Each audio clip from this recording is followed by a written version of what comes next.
Nature ஷேடோவோட நேரடி ஒரு நேர்காணலுக்கு இப்போ நம்ம வந்திருக்கோம். உங்கள நிறைய பேர் பார்த்துருப்பீங்க. நாம் வந்து இந்த தேன் எடுக்கிறத பற்றி ஒரு வீடியோ போட்டிருந்தோம். இயற்கையான பகுதிகளில் போய்ட்டு தேன் எடுக்கிறத பற்றி ஒரு காணொலி போட்டிருந்தோம். அந்த காணொலிக்கு நேச்சர் ஷேடோ பதில் கொடுத்துருந்தாங்க. நீங்களாம் அவர் டேக் பண்ணியிருந்தீங்க. அதுக்காக அவர் பதில் கொடுக்க வேண்டிய கட்டாயம் ஏற்பட்டுச்சு. அவர் ஒரு பதில் கொடுத்துருந்தாங்க. அதுக்கப்புறம் அவங்களுக்கு பதில் கொடுக்குற மாதிரி நாம ஒரு வீடியோ பண்ணோம். திரும்ப இன்னொரு வீடியோவும் பண்ணோம். 2 வீடியோ பண்ணியிருந்தோம்.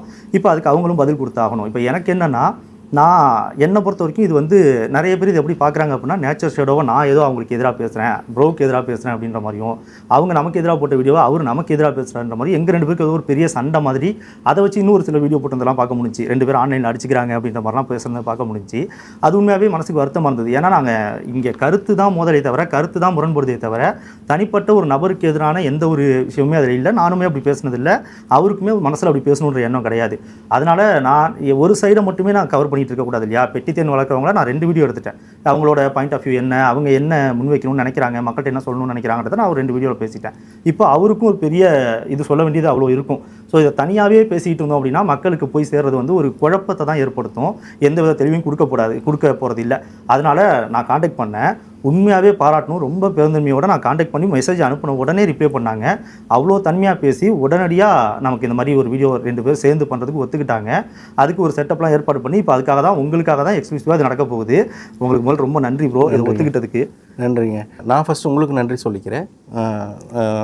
என் வியூவர்ஸ்க்கு நான் சொல்லிடுறேன். பொதுவாக இந்த மாதிரி ஒரு கருத்து வித்தியாசம் வரும்போது எல்லாத்துக்குமே சொல்லிடுறேன். கருத்து வித்தியாசம் ஏதாவது ஒரு 2 யூடியூபர்ஸ்க்கு மத்தியில் வரும்போது யாருமே வந்து சைடு எடுத்துக்க வேணாம் அப்படின்னு சொல்லி கேட்டுக்கிறேன். என்னென்னா அது இன்னும் கொஞ்சம் என்ன விஷயம் போகுது அப்படின்னு சொல்லி பார்த்தீங்கன்னா, என்னை பிடிச்சவங்க அவரை திட்டுறது, அவரை பிடிச்சவங்க என்ன திட்டுறது, இது வேணாம். பொதுவாக என்ன கருத்து ஆக்சுவலாக வித்தியாசப்படுதோ அது பேசி அதில் எது சிறந்த கருத்தோ அதை எடுத்துப்போம் அப்படின்னு தான் நான் நினச்சேன்.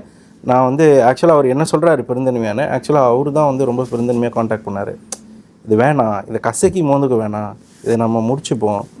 அது இல்லாமல் ஆக்சுவலாக நீங்களும் இயற்கையை வந்து அழிக்கணும் அப்படின்னே நீங்கள் பண்ணலை, நாங்களும் இயற்கையை அழிக்கணும் அப்படின்னு எனக்கும் எண்ணம் இல்லை, பண்ணத்தையும் வச்சுருக்கவங்களும் அப்படி நினைக்கல. ஸோ இதை நம்ம ஏன் பேசி ஒரு நடுநிலையான ஒரு இதுக்கு வரக்கூடாதுன்னாங்க. நான் வந்து ரொம்ப அப்ரிஷியேட் பண்ணுறேன். ரொம்ப நன்றி. நான் தான் நன்றி சொல்லணும். ஒரு விஷயம் அது சொல்லிடுறேன். 2வது விஷயம், இப்போ இந்த பேசி முடிச்சதுக்கப்புறம் பார்த்தீங்கன்னு சொன்னால் ஏதோ ஒன்று என்னுடைய கருத்தை அவர் ஆக்செப்ட் பண்ணிட்டு போகலாம், அவர் கருத்தை நான் ஆக்செப்ட் பண்ணிட்டு போகலாம். அப்போ அந்த ஆக்செப்டன்ஸை வந்து அவர் புத்திக்கு எட்டுனதை வச்சு அவர் ஆக்செப்ட் பண்ணலாம். அதை வச்சுமே அவர் ஏதோ பணம் வாங்கிட்டார் இந்த மாதிரியும் பேசாதீங்க. நான் வந்து நான் வந்து என்னை மட்டும்தான் ரெப்ரசன்ட் பண்ணுறேன். அதனால் என் சைட்லேருந்து யாரும் அப்படி நினைக்க போகிறதில்ல நாங்கள்.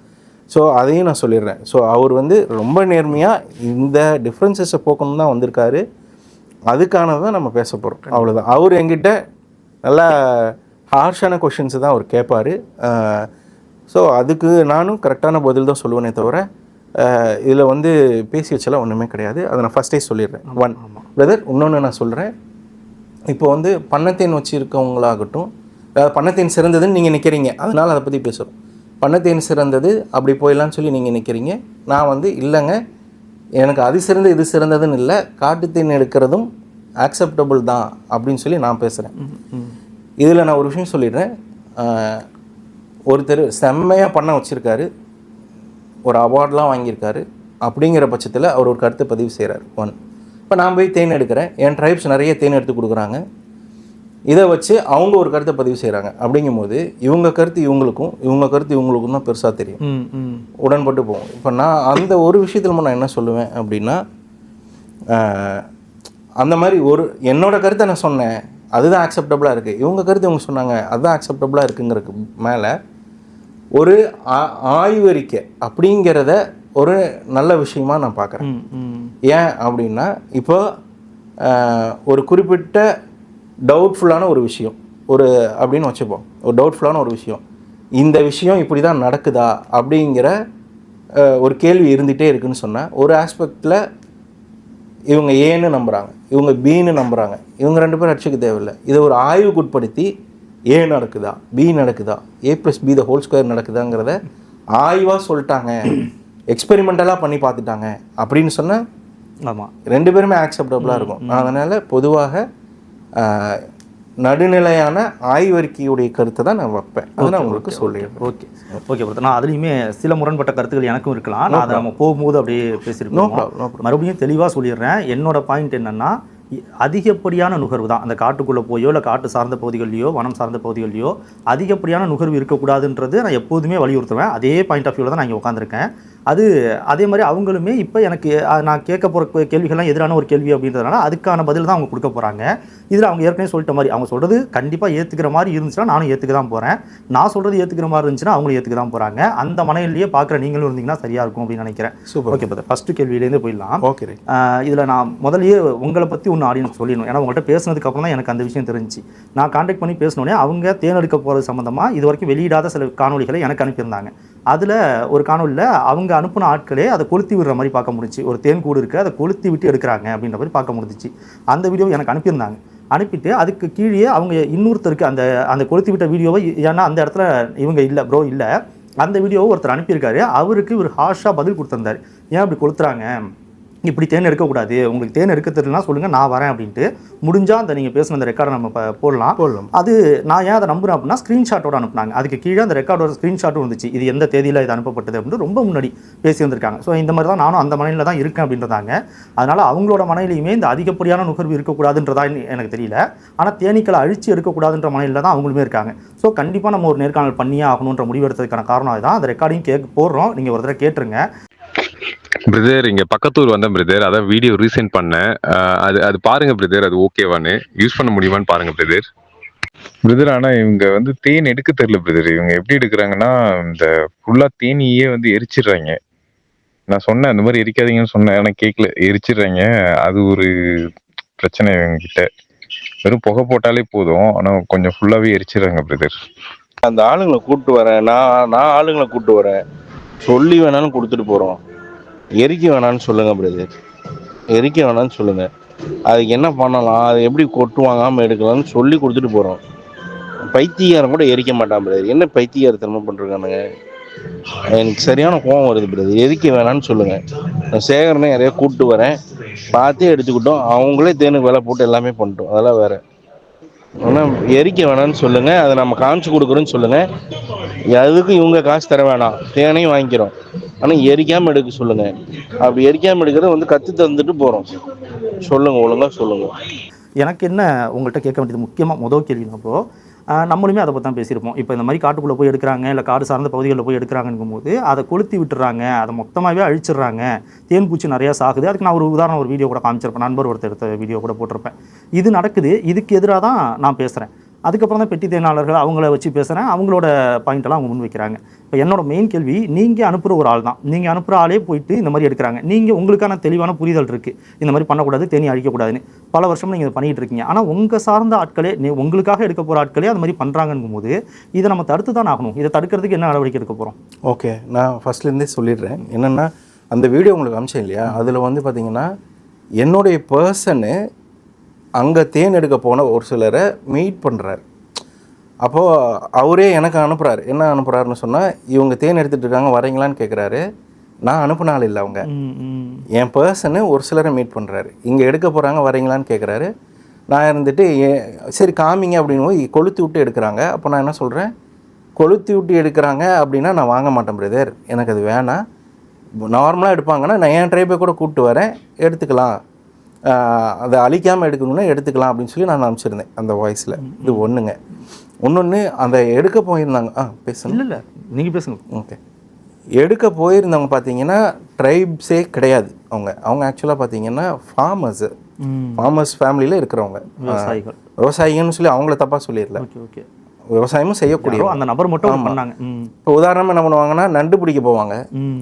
அப்போல்லாம் ஒரு சிலது இருக்குது தெரியுங்களா, நண்டு பிடிக்க போகிறேன், குருவி அடிக்க போகிறேன், இந்த மாதிரி ஒரு செயலாக அவங்க செஞ்சுருந்தாங்க. அவ்வளோதான், அவங்க ட்ரைபலே கிடையாதுங்க. ஒன்று அந்த மாதிரி நிறைய பேர் செய்கிறது உண்டு. ஓகே, அது வந்து நம்ம கண்டிக்கத்தக்கது தான். ஆனால் உண்மையாலுமே தேன் எடுக்கக்கூடிய ட்ரைப்ஸ்னு ஒரு சிலர் இருப்பாங்க, காலங்காலமாக செய்வாங்க. அவங்க வந்து பார்த்திங்கன்னா அதில் ரொம்ப சென்சிட்டிவாக இருப்பாங்கங்க. எதில் ரொம்ப சென்சிட்டிவாக இருப்பாங்கன்னா, ப்ரூடை வந்து விட்டுட்டு தான் எடுக்கணுங்கிறதுல கரெக்டாக இருப்பாங்க. கொஞ்சமாவது அதை சிந்து விட்டுட்டு வருவாங்க. இப்போ தேன் அரிய பொருள், ஏன்டா சிந்திரன் தானே கேட்கணும், அவங்க அப்படி சொல்ல மாட்டாங்க. சிந்து விட்டு வந்தியாடா, அடுத்த தடவை இங்கே கட்டணும்டா அப்படின்னு சொல்லி தான் பேசுவாங்க. ஸோ அந்த சென்ஸோடு தான் இருப்பாங்க. இன்னும் வேறு என்ன கேட்டிங்க அப்படின்னா, அதான் இதை எப்படி நம்ம தடுக்கிறது அப்படின்றதுக்காக ஒன்று. ஓகே, இப்போ என்னென்னா நீங்கள் அதிகப்படியான நுகர்வுன்னு ஒன்று சொல்கிறீங்க பிரதர். இப்போ நான் என்ன கேட்குறேன், அதிகப்படியான நுகர்வு அப்படிங்கிற டாபிக் ஏன் வருது, அது நான் சொல்கிறேன். எதை வச்சு வருது அப்படிங்கிறத நான் அண்டர்ஸ்டாண்ட் பண்ண விரும்புகிறேன். ஏன் இதை நான் அண்டர்ஸ்டாண்ட் பண்ண விரும்புகிறேன் அப்படின்னா, இப்போ கடலில் போயிட்டு மீன் பிடிக்கிறாங்க பாருங்க. நான் இந்த ஒரு எக்ஸாம்பிள் சொல்கிறேன். மீன் போய் பிடிச்சிட்டு இருந்தாங்க. மீன் அழிஞ்சிருமா அப்படின்னு கேட்டால் மீன் அழியாது, அதுக்கு அழியாது. ஆமாம். 1.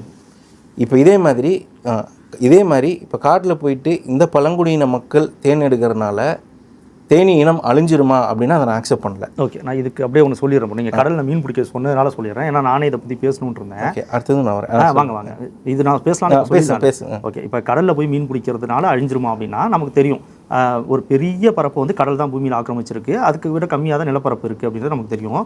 அப்படி அவ்வளோ பெரிய பரப்பில் நிறைய ஆழம் பார்த்தா 11 கிலோமீட்டர் நம்ம இப்போ கண்டுபிடிச்ச வரைக்கும் அந்த மரியானா டன்ஸ் இதெல்லாம் அவ்வளோ மீன்கள் அங்கே வாழ்ந்துகிட்டு இருக்கு. ஆனால் அப்படிப்பட்ட இடத்துலையுமே மீனவர்கள் போய் மீன் பிடிக்கும் போது சுருக்கு வலை பயன்படுத்தக்கூடாதுன்னு ஒரு இது இருக்குது. அப்புறம் அந்த வலையை வந்து ரொம்ப சின்ன வலையாக இருக்கக்கூடாது, அந்த ஹோல் ரொம்ப சின்னதாக இருக்கக்கூடாது. அதில் மீனவர்களுக்குள்ளேயே சண்டை வரும். நீ ஏன் சுருக்கு வலை பயன்படுத்தினா அவங்களே அடிச்சுப்பாங்க. அது மாதிரிலாம் நம்ம நிறையா நம்ம சைடில் பார்க்க முடியும். ஏன்னா நான் கடலோர கிராமத்தை சேர்ந்தவன் தான். அவங்களுக்குள்ளேயே சண்டை வரும். ஏன்னா இன்னொருத்தவங்க அப்படி பயன்படுத்துறாங்கன்னா அது தப்பாக போயிடும் அப்படின்றதுக்காக இவங்களுக்குள்ளேயே சண்டையெல்லாம் வர மாதிரி அது பெரிய போர் மாதிரிலாம் வெடிக்கும். கடலுக்குள்ளேயே போட்டில் போய் அடிச்சுக்கிறதெல்லாம் பார்க்க முடியும். ஸோ அவங்களுக்குள்ளேயே ஒரு ரெஸ்ட்ரிக்ஷன் இருக்குது, அதை ஃபாலோ பண்ணுறாங்க. அதே மாதிரி 48 நாள் தடை காலம்னு ஒன்று அரசாங்கமே விதிச்சிருக்கு. அந்த 48 நாள் வந்து அவங்க மீனே பிடிக்க மாட்டாங்க. நான் அந்த கடலோர பகுதியில் எங்களுக்கு ஃப்ரெஷ்ஷாக மீன் கிடைக்கும். அந்த நேரத்தில் எங்களுக்கு மீனே வராது. ரொம்ப கம்மியாக எப்படி வரும் அப்படின்னா, ஓரமாக அந்த ஆறும் கடலும் சேர்கிற பகுதியில் தூண்டி போட்டு பிடிச்சோம்ப்பா அந்த மீன் தான்ப்பா அப்படின்னு தான் வரும். ஸோ அவ்வளோ பெரிய பரந்த கடல் பரப்பு, அந்த பரப்பில் மீன் பிடிக்கிறதுக்கும் ஒரு ரெஸ்ட்ரிக்ஷன் இருக்குது. அதை ஃபாலோ பண்ணுறாங்க, பர்ஃபெக்டாக ஃபாலோ பண்ணுறாங்க. அதில் அப்படி அதை ஃபாலோ பண்ணுறதுக்கு வந்து அந்த குஞ்சு பொறிக்கிற சீசன் அந்த மாதிரி இடத்துல. ஆனால் தேன் எடுக்கிறதுல வந்து ஒரு இது கொடுத்துட்றாங்க. வனத்துறை சார்ந்த அந்த வனம் சார்ந்த மக்கள் போய் அதை எடுக்கலாம்னு கொடுத்துருக்காங்க. ஆனால் பெருசாக ரெஸ்ட்ரிக்ஷன் இருக்கா அப்படின்னா பெருசாக இருக்கிற மாதிரி தெரில. அப்போது அது இன்னும் அதிகமாகும் போது நம்ம அதனால் மீன் எடுக்கிறது இதையும் கம்பேர் பண்ண முடியாதுல்ல. நிலப்பரப்பு ரொம்ப கம்மி, அந்த நிலப்பரப்புலேயே காடு ரொம்ப கம்மி. காட்டை ஏற்கனவே சுருக்கிட்டோம். அங்கே வாழ்கிற கொஞ்சம் தண்ணி நம்ம போய் அழிச்சிட்டோம்னா அது பெரிய பாதிப்பை தானே ஏற்படுத்தும். ஓகே, நான் ஆக்சுவலாக ஃபுல் எக்ஸ்ப்ளனேஷன் சொல்ல வந்தேன், சொல்லிடுறேன். இப்போ மீன் எடுத்தால் மீன் போய் பிடிச்சாங்க அப்படின்னு சொன்னால் குறைஞ்சிரும் அப்படின்ற மாதிரி இருக்குன்னு நான் சொன்னேன் இல்லையா. இது ஏன் நான் இது சொன்னேன் அப்படின்னா, மீன் பிடிக்கிறதுனால குறைஞ்சும் போகும். எப்போ அப்படின்னு பார்த்தீங்கன்னா, அதில் ஒரு மாடர்னைசேஷனை கொண்டு வந்தான். உதாரணமாக லான்ச் போட் வந்தது தெரியுங்களா. அதுக்கப்புறம் பார்த்தீங்கன்னா லான்ச் போட் நாட் அலவுடுன்னு சொல்லி அரசாங்கம் இது பண்ணுச்சு. அந்த லான்ச் போட் என்ன பண்ணோம் அப்படின்னு பார்த்தீங்கன்னா, அந்த கீழே இருக்கக்கூடிய எல்லாத்தையுமே இழுத்துட்டு வந்துடும். சங்கு இருந்தால் சங்கு இழுத்துட்டு வந்துடும், வேறு என்ன வளங்கள் இருந்தாலுமே இழுத்துட்டு வந்துடும். இப்போ இது என்ன, ஆனால் ஒரு படகுல போய் ஒருத்தவங்க பிடிக்கிறாங்கன்னு சொன்னால் அது பெரிய இம்பேக்டை ஏற்படுத்தாதுங்க. ஒன்று. இப்போ நான் என்ன சொல்லுவேன்னா, இந்த மாதிரி நான் இது ஆக்சுவலாக பேசணுன்னு நினச்ச டாப்பிக்கு, இது ஏன் இவ்வளோ பேருடைய கண்ணை ஒருத்ததுன்னு எனக்கு தெரியல. ஏன் அப்படின்னா, நாங்கள் வந்து மிஞ்சி போனோம்னு சொன்னால் ஒரு 10 பேரை காமிச்சிருப்போம்னு நினைக்கிறேன். 10 பேர் தென்னிருக்கிற மாதிரி நாங்கள் காமிச்சிருப்போம்னு நினைக்கிறேன். அதுக்கப்புறம் நாங்கள் பெரிய லெவல்லே எடுக்கிறதுமே ஏன் அவ்வளோ பெருசாக தெரியுதுன்னு எனக்கு தெரியல. பட் ஆனால் உங்களுடைய பேட்டிலே அவரே ஒரு விஷயம் சொல்கிறாரு. நீங்களும் ஒரு டாபிக் பேசியிருந்தீங்க பிரதர், என்னென்னா ஜிலேபி மீனை பற்றி பேசியிருந்தீங்க. ஆமாம், ஜிலேபி மீனை வாய்க்குள்ளாரே தன்னுடைய குஞ்சுகளை வச்சுக்கும். இது அதுக்கப்புறம் இதை எதுவுமே வேட்டையாடுறதுக்கு இருக்காது. அங்கே ஒரு முக்கியமான ஒரு பாயிண்ட் என்ன சொல்லியிருந்தீங்க அப்படின்னா, இது போய் அங்கே இருக்கக்கூடிய அந்த ஒரு குளம்னு இருக்குதுன்னு சொன்னால் அங்கே இருக்கக்கூடிய எல்லா ரிசோர்ஸஸையும் உணவுகளையும் அதை எடுத்துக்கும். நம்மளுடைய மீன்களுக்கு பத்தாது அப்படின்னு சொல்லியிருந்தோமா. இப்போது இது ஏன் காட்டுக்கு பொருந்தலை அப்படின்னு நாங்கள் கேட்குறோம். இது இப்போ வந்து பார்த்திங்கன்னா, ஜிலேபி மீனை ஒரு குளத்தில் வந்து விட்டுட்டா நடக்கக்கூடிய பிரச்சனைகள். இப்போ ஆனால் இதோட நான் ஏன் இதை ரிலேட் பண்ணுறேன்னு சொல்கிறேன் பாருங்க. கன்னியாகுமரி மாவட்டத்தில் மட்டும் 30,000 to 50,000 பேர் வரைக்குமே பெட்டி வச்சு வளர்த்துறாங்க சொல்கிறாங்க. பெட்டி வச்சு வளர்த்தும் போது ஒருத்தர் 10 கூடு வளர்த்துறாருன்னு வச்சுப்போம். 50,000 பேருக்கு 5 லட்சம் கூட ஆச்சுங்க. 5 லட்சம் தேனி பூச்சி. அவரும் இன்னொன்று சொல்கிறாரு, நான் இந்த மாதிரி ஃபாரஸ்ட் ஜோன்லேயுமே வச்சா அதை நமக்கு கலெக்ட் பண்ணி கொடுத்துருன்ட்டு.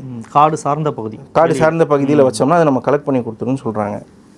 5 லட்சம் கூட்டை ஒரு லிமிட்டட் ரிசோர்ஸ் இருக்கக்கூடிய உணவு இருக்கக்கூடிய ஒரு காட்டில் 5 லட்சம் கூட்டை சாதாரண மினிமம் வச்சாங்கன்னு சொன்னால், இந்த ரிசோர்ஸஸை போய் இது எடுக்கிறனால அதனால காட்டு தேனீக்கள் அழியுமா, இவங்க போய் எடுக்கிற ஒரு 50 கூட்டில் அழியுமா அப்படிங்கிற ஒரு கேள்வி இருக்குது. புரியுது. ஆனால் எனக்கு இதில் என்ன தோணுது, நான் ஒன்று சொல்லிடுறேன். ஏன் நான் சொல்லிடுறேன்னா, நாம் வந்து சின்ன சிஸ்டமேட்டிக்காக ஃபாலோ பண்ணக்கூடிய பழமையை ஃபாலோ பண்ணி போகிறோம் பாருங்கள். அதை விடவும் சிஸ்டமேட்டிக்காக ஒரு புதுமை, ஒரு இன்னோவேஷனு, நம்ம இதை ஈஸியாக்குறோம் அப்படின்னு சொல்லி ஒன்று செய்யும் போது அதனுடைய பாதிப்பு அதிகமாக இருக்குதுன்னு நான் ஃபீல் பண்ணுறேன். ஒன். அதில் இன்னொன்று என்ன அப்படின்னா, இதே மாதிரி தான் நம்ம மண்ணில் வளம் குறைஞ்சதுங்கிற பிரச்சனை இப்போ இந்த நூற்றாண்டில் கொஞ்சம் வந்துகிட்டே இருந்துச்சு பாருங்கள். இதுக்கு வந்து இப்போ என் ஃப்ரெண்ட் ஒருத்தர் இருக்கிறான், ஜஸ்டின் சாமுவல், மைக்ரோபயாலஜிஸ்ட்டு. அவன் வந்து ஒரு முக்கியமான ஒரு காரணம் சொன்னான், அதை என்னால் ஆக்செப்ட் பண்ண முடிஞ்சுது. என்ன அப்படின்னா, செப்டிக் டேங்க் கட்டினது அப்படின்னு சொன்னான். ஏன்னா மைக்ரோபயோட்டா, அதாவது நம்மளுடைய நுண்ணுயிர்கள் நம்ம வயிற்றுக்குள்ளே இருக்குது பாருங்கள், நம்ம சாப்பிட்றோம், அதுதான் டைஜஸ்ட் பண்ணுது, எல்லாத்தையும் உடைக்குது. அதை சாப்பிட்டு அது காட்டில் மேட்டில் நம்மளுடைய வேஸ்ட்டு மண்ணுக்கே போயிட்டு இருந்தது. இது இப்போ நீங்கள் செப்டிக் டேங்கை கட்டினதும் போகவே இல்லை. இது சிஸ்டமேட்டிக்காகவே நம்ம கண்ணுக்கே தெரியாமல் நாமளே அதை எராடிகேட் பண்ணது. ஒன். ரெண்டாவது விஷயம் பார்த்தீங்கன்னு சொன்னால், டிராக்டரை கொண்டு வந்தது. டிராக்டர் வந்தப்போ ஒரு கேள்வி கேட்கப்படுது நாடாளுமன்றத்தில், இது சாணம் போடுமா அப்படின்னு கேட்கப்படும். ஆமாம், தெரியும். சாணத்தோட இம்பார்ட்டன்ஸே அப்போ தெரியல. எல்லாத்துக்கும் என்னென்னா இதை ஈஸியாக இதை உழுகணும், அவ்வளோதான். ஆனால் அந்த இதுவுமே சிஸ்டமேட்டிக்காக டிராக்டர் வருது, லோன் போட்டு வாங்குறாங்க, மாடு எப்பவுமே இருக்கணுங்கிற தேவையை மறக்கிறாங்க, மாட்டிலிருந்து கிடைச்ச வேஸ்ட்டு மண்ணுக்கு போகணுங்கிறத மறக்கிறாங்க. இது சிஸ்டமேட்டிக்காக நடக்குது. அந்த மாதிரி இப்போ ஆக்சுவலாக ஒரு சிலது வச்சுருக்கேன், ஒரே ஒரு நிமிஷம். இன்னொன்று என்ன அப்படின்னு பார்த்தீங்கன்னா, நம்ம மறந்தே விடுறது, எல்லாரும் அப்படியே அதிகமாக கொஞ்சம் கொஞ்சமாக செய்கிறது மழைநீர் சேகரிப்பு. ஆமாம். இது பார்த்தீங்கன்னு சொன்னால் மண்ணுக்குள்ளே தண்ணி போயிட்டு இருந்தது, வீடு வீடாக ஆச்சு. சிஸ்டமேட்டிக்காக பல காலங்கள் நடக்குது. ஒரு இடத்துல பயங்கரமான பஞ்சம் வந்தது ஜெயலலிதா பீரியடில். அவங்க தான் போர்லாம் போட்டாங்க, ரோட்டில் இருக்கிற போர் எல்லாமே அவங்க தான் போட்டாங்க. அவங்க டயத்தில் தான் மழைநீர் சேகரிப்பு தொட்டி வீட்டுக்கு ஒன்று வைக்கணுங்கிற ஒரு இது வந்து அதை நம்ம மறந்தது. இப்போது இதுவும் சிஸ்டமேட்டிக்காக ஓவரால் பாப்புலேஷனில் நடக்கிறது. ஏரிகளை அழித்து வீடு கட்டினது, இது பார்த்தீங்கன்னு சொன்னாலுமே சிஸ்டமேட்டிக்காக இப்போ நடந்தது, உடனே நடக்கிறது இல்லை. ஒரு நாள் எப்படின்னு நடக்கிற ஒரு இன்சிடெண்ட் இல்லை, சிஸ்டமேட்டிக்காக பில்டாகி இப்போ நான் என்ன கேட்குறேன்னா, இயற்கைக்கு எதிராக நடக்கக்கூடிய நான் பெரிய விஷயமாக தான் நான் ஒரு விஷயம் பார்க்குறேன். என்னென்னா, நம்ம அதை ஈஸின்னு நினைக்கிறோம், நல்லதானே நடக்குது அப்படின்னு நம்ம நினைக்கிறோம். அதுக்கு பின்னாடி விளைவு தெரியாமல் அதை நம்ம செஞ்சுட்டே போகிறோம். புரியுது அப்படின்னு நான் ஒன்று வைக்கிறேன். இன்னொன்று என்னென்னா, இதை வந்து நல்லது தானே, ஒரு பண்ணை வச்சுக்கிறது நல்லது தானே அப்படின்னு கேட்டால், நான் அதுக்கு தான் என்ன கேட்குறேன், பண்ணையை 30,000 பேர் 50,000 பேர் காடுகளையும் சார்ந்து காட்டு பகுதியிலையும் இருந்து எடுக்கிற மாதிரி வைக்கிறது நல்லது தானேன்னு நம்ம அசியூம் பண்ணிக்கலாமே, அதை ஆய்வுக்கு உட்படுத்தலாமே அப்படின்னு கேட்கும்போது, ஆய்வு சொல்லுது, என்னுடைய ஒப்பீனியன் இல்லை, அவருடைய ஒப்பீனியன் இல்லை, உங்களுடைய ஒப்பீனியன் இல்லை, ஆய்வு இந்த மாதிரி போய் காடுகளுக்கு மத்தியில் வைக்கும் போது கண்டிப்பாக அங்கே இருக்கக்கூடிய கேட்டர்பில்லர் பீஸ்லாம் ஒரு சிலர் இருக்குது. இல்லை sorry, leaf cutter bees, carpenter, sorry தெரியும், அது வந்து லீஃப் கட்டர் பீஸ். ஆமாம், லீஃப் சாலிட்டரி பீஸ். இது என்ன பண்ணணும்னு சொன்னால், இலையை அழகாக கட் பண்ணிட்டு கொண்டு போய் தனித்தனியாக வைக்கும். இதுக்கெல்லாம் ரிசோர்ஸஸ் பத்தாது. அங்கே வைல்டுலேயே இருக்கக்கூடிய பீஸே இருந்துருச்சு அப்படின்னு சொன்னால் அதுக்கு பிரச்சனை இல்லை. ஆனால் இப்போ எப்படி ஒரு குளத்துலையோ ஒரு ஆற்றுலையோ ஜிலேபி மீன் நிறைய குஞ்சுகளை வச்சுக்கிட்டு போய் அந்த ரிசோர்ஸையெல்லாம் எடுத்துக்கும் போது அங்கே பாதிக்குது. ஆனால் ஒரு காடு சார்ந்த பகுதியில் மேன்மேடாக சிஸ்டமேட்டிக்காக எத்தனை பேர் வேணாலும் பண்ணலாம், எத்தனை கூட்டை வேணாலும் இவங்க உருவாக்கிக்க முடியும். ஒரு கூடை ஒரு பாக்ஸை 2வது பாக்ஸாக பெருக்கிக்க முடியும், இன்னொரு குவீனை வச்சு பெருக்கி இதை கொண்டு போய் காடு பக்கத்தில் வைக்கும் போது அங்கே இருக்கிற ரிசோர்ஸஸ் டிப்ளீட்டே ஆகாது, அதுதான் நல்லதுன்னு எப்படி நம்புகிறாங்க? இந்த கேள்வி எனக்கு இருக்குது. இது நான் அவங்களுக்கு அகைன்ஸ்டாக சொல்லலை, புரியுது, அவங்களுக்கு ஏன் நான் அகைன்ஸ்டாக இல்லைங்கிறது அவங்களுக்கு ஒரு வீடியோ காமிச்சேன், இன்னமும் நான் சொல்கிறேன். ஓகே பிரதர், நான் ஒரே நிமிஷம். இப்போ நீங்கள் அவங்க தரேன். புரியுது. இப்போது நான் என்னென்னா, அவங்களோட பாயிண்ட் ஆஃப் வியூலையும் நான் இங்கே கொஸ்டின் கேட்டாகணும், எனக்கு இருக்கிற சந்தேகங்களையும் கேட்கறதுக்காக தான் நான் இங்கே வந்து உட்காந்துருக்கேன் இல்லையா? ஸோ இப்போ அவங்க இல்லை, நான் வந்து பெட்டி தேன் வளர்க்குற ஆள் இல்லை, அவங்க இங்கே இல்லை. ஸோ நீங்கள் அவங்களுக்கு எகைன்ஸ்டாக இல்லைனாலும் அவங்க சொன்ன ஒரு விஷயத்துலேருந்து நீங்கள் பேசும்போது நான் அதுக்கு எனக்கு எழுதுகிற சந்தேகங்கள் நான் கேட்டே ஆகணும். அது அவங்க சைட்லேருந்து கேட்குற மாதிரியாகவும் இருக்கலாம். எனக்கு நீங்கள் 2 விஷயம் மட்டும் எனக்கு சொன்னதில் கொஞ்சம் ஒரு முரண்பாடு இருக்குது, அதை நான் சொல்கிறேன். ஆனால் முழு அதுக்கான பதிலை வந்து அவங்க தான் சொல்லி ஆகணும், பெட்டி தேன் வளர்ப்பவங்க சொல்லி ஆகணும். எனக்கு இது மேலோட்டமாக பார்க்கும்போது அக்செப்டன்ஸ் தான், ஏற்றுக்கிற மாதிரி இருக்குது. எப்படின்னா, நீங்கள் சொல்கிற மாதிரி காட்டு சார்ந்த பகுதியில் போய் அவங்க சொன்னது என்னென்னா, காட்டோட மத்தியில் கிடையாது, காடுக்கு வெளியில், காடு பக்கத்துலேயே வைக்கிற மாதிரி, ஆனால் வெளியில் தான், காட்டுக்குள்ளே வைக்க முடியாது அப்படி. அப்போ காட்டுக்குள்ளே வைக்கிற மாதிரி ஒன்று இருக்குது. ஸோ இது ஒரு விஷயம். அப்படி வைக்கும்போது நீங்கள் என்ன சொல்கிறீங்கன்னா இதுங்களே போய் அதிகமாக ரிசோர்ஸை எடுத்துருது, அந்த மகரந்தத்தை அந்த மதுரத்தை எடுத்துருது. அதுங்க அதிகமாக எடுத்துறதுனால காட்டில் ஏற்கனவே இருக்கிற தேனீக்களுக்கு அது கிடைக்காம போயிடும் அப்படின்றது ஒரு பாயிண்ட். அது மேலோட்டமாக பார்க்கும்போது ஏற்றுக்கிற மாதிரி இருந்தாலும் எனக்கு என்ன தோணுதுன்னா, நான் போய் அங்கெல்லாம் பார்த்ததுனால என்ன தோணுதுன்னா, இதை ஒன்று காட்டுக்குள்ளே இதை வைக்கல, இந்த தேனீக்கள் ஒரு குறிப்பிட்ட கிலோமீட்டர் தான் பறக்கும், இது ஒன்று. இன்னொன்று காடுக்கு பக்கத்தில் இருக்கக்கூடிய விவசாய நிலங்கள், பண்ணை, அந்த மாதிரி இடங்கள்ல, உதாரணமாக கன்னியாகுமரி பக்கத்தில் கேரளாலாம் ரப்பர் தோட்டம், பாக்கு தோட்டம், அப்புறம் நம்ம தஞ்சாவூர் இந்த பக்கத்தெல்லாம் பார்த்தீங்கன்னா நெல் வயல்கள், கரும்பு வயல், இந்த மாதிரி ஏதோ ஒரு வயலில், கரும்புல அது இருக்க போகிறதில்ல, மற்ற வயல் பகுதிகளில் இப்படி தான் வைக்கிறாங்க. ஸோ அதுங்க முதல்ல அந்த ரிசோர்ஸை வந்து வயல் பகுதியில் அந்த எதுக்குள்ளே வைக்கிறாங்க. உதாரணமாக இப்போ ஒரு பாக்கு தோட்டத்தில் அதை வச்சிருக்காங்கன்னா பாக்கு மரத்தோட தேனை தான் அது முதல்ல கலெக்ட் பண்ணும், அப்புறம் தான் காட்டுக்குள்ளே போகும். இது ஒரு விஷயம் நம்ம பார்க்கணும். அது டேரெக்டாக எல்லாமே காட்டுக்குள்ளே போகல. இதுங்க இந்த பாக்கு மரத்துக்குள்ளே இதெல்லாம் கலெக்ட் பண்ணுறதுனால காட்டுக்குள்ளேருந்து அந்த தேனீக்கள் வந்து பாக்கு மரத்தில் தேனை கலெக்ட் பண்ணுறது கம்மியாகலாம். ஆனால் காட்டுக்குள்ளே அதுங்க இருந்துட்டு மழை தேனெலாம் அது காட்டுக்குள்ளே தான் இருக்க போகுது. இது ஒன்று ப்ரோ. இதுக்கு நீங்கள் அடுத்து பதில் சொல்லணும்னா சொல்லுங்கள். இன்னொன்று இந்த செப்டிக் டேங்க் சொன்னீங்க இல்லையா, அது எனக்கு இது சம்மந்தப்பட்டது இல்லைனாலும் எனக்கு அதில் என்ன தோணுதுன்னா, செப்டிக் டேங்க் வச்சதுனால மண்ணுக்கு அந்த உரம் கிடைக்காம போயிடுச்சு அப்படின்றது. நிறைய இடங்களில் மல்லிகைப்பூ இந்த மாதிரி பூக்களை உரம் போடணுன்றதுக்கு மனித கழிவுகளை யூஸ் பண்ணலாம், ட்ரை பண்ணி அதை யூஸ் பண்ணுறாங்க. அதை உணவு சார்ந்த பொருட்களுக்கு மட்டும் யூஸ் பண்ணக்கூடாதுன்னு சொல்லியிருக்காங்க. ஸோ அதை சில விவசாயிகள் அதை பண்ணிட்டு இம்ப்ளிமெண்ட் பண்ணியிருக்காங்க. அவங்க வீட்டு கழிவறைகளில் அதை பயன்படுத்தி அந்த கழிவுகளை எடுத்துக்கொண்டு போய் இந்த மாதிரி பூ, இந்த மாதிரி சாப்பிட்ற பொருள் இல்லாத விவசாய பொருளாக உருவாக்குவாங்கள்ல, அதுக்கு பண்ணிகிட்டு இருக்காங்க. இப்போ செப்டிக் டேங்க்லேயே என்னென்னா, நம்ம செப்டிக் டேங்கை மண்ணுக்குள்ளே தான் வச்சுருக்கோம், அதுக்குள்ளே தேங்குது. ஒரு குறிப்பிட்ட மாதம் 6 மாதத்துலையோ 1 வருஷத்துலையோ திரும்ப போர் போட்டு எடுத்துடுறாங்க.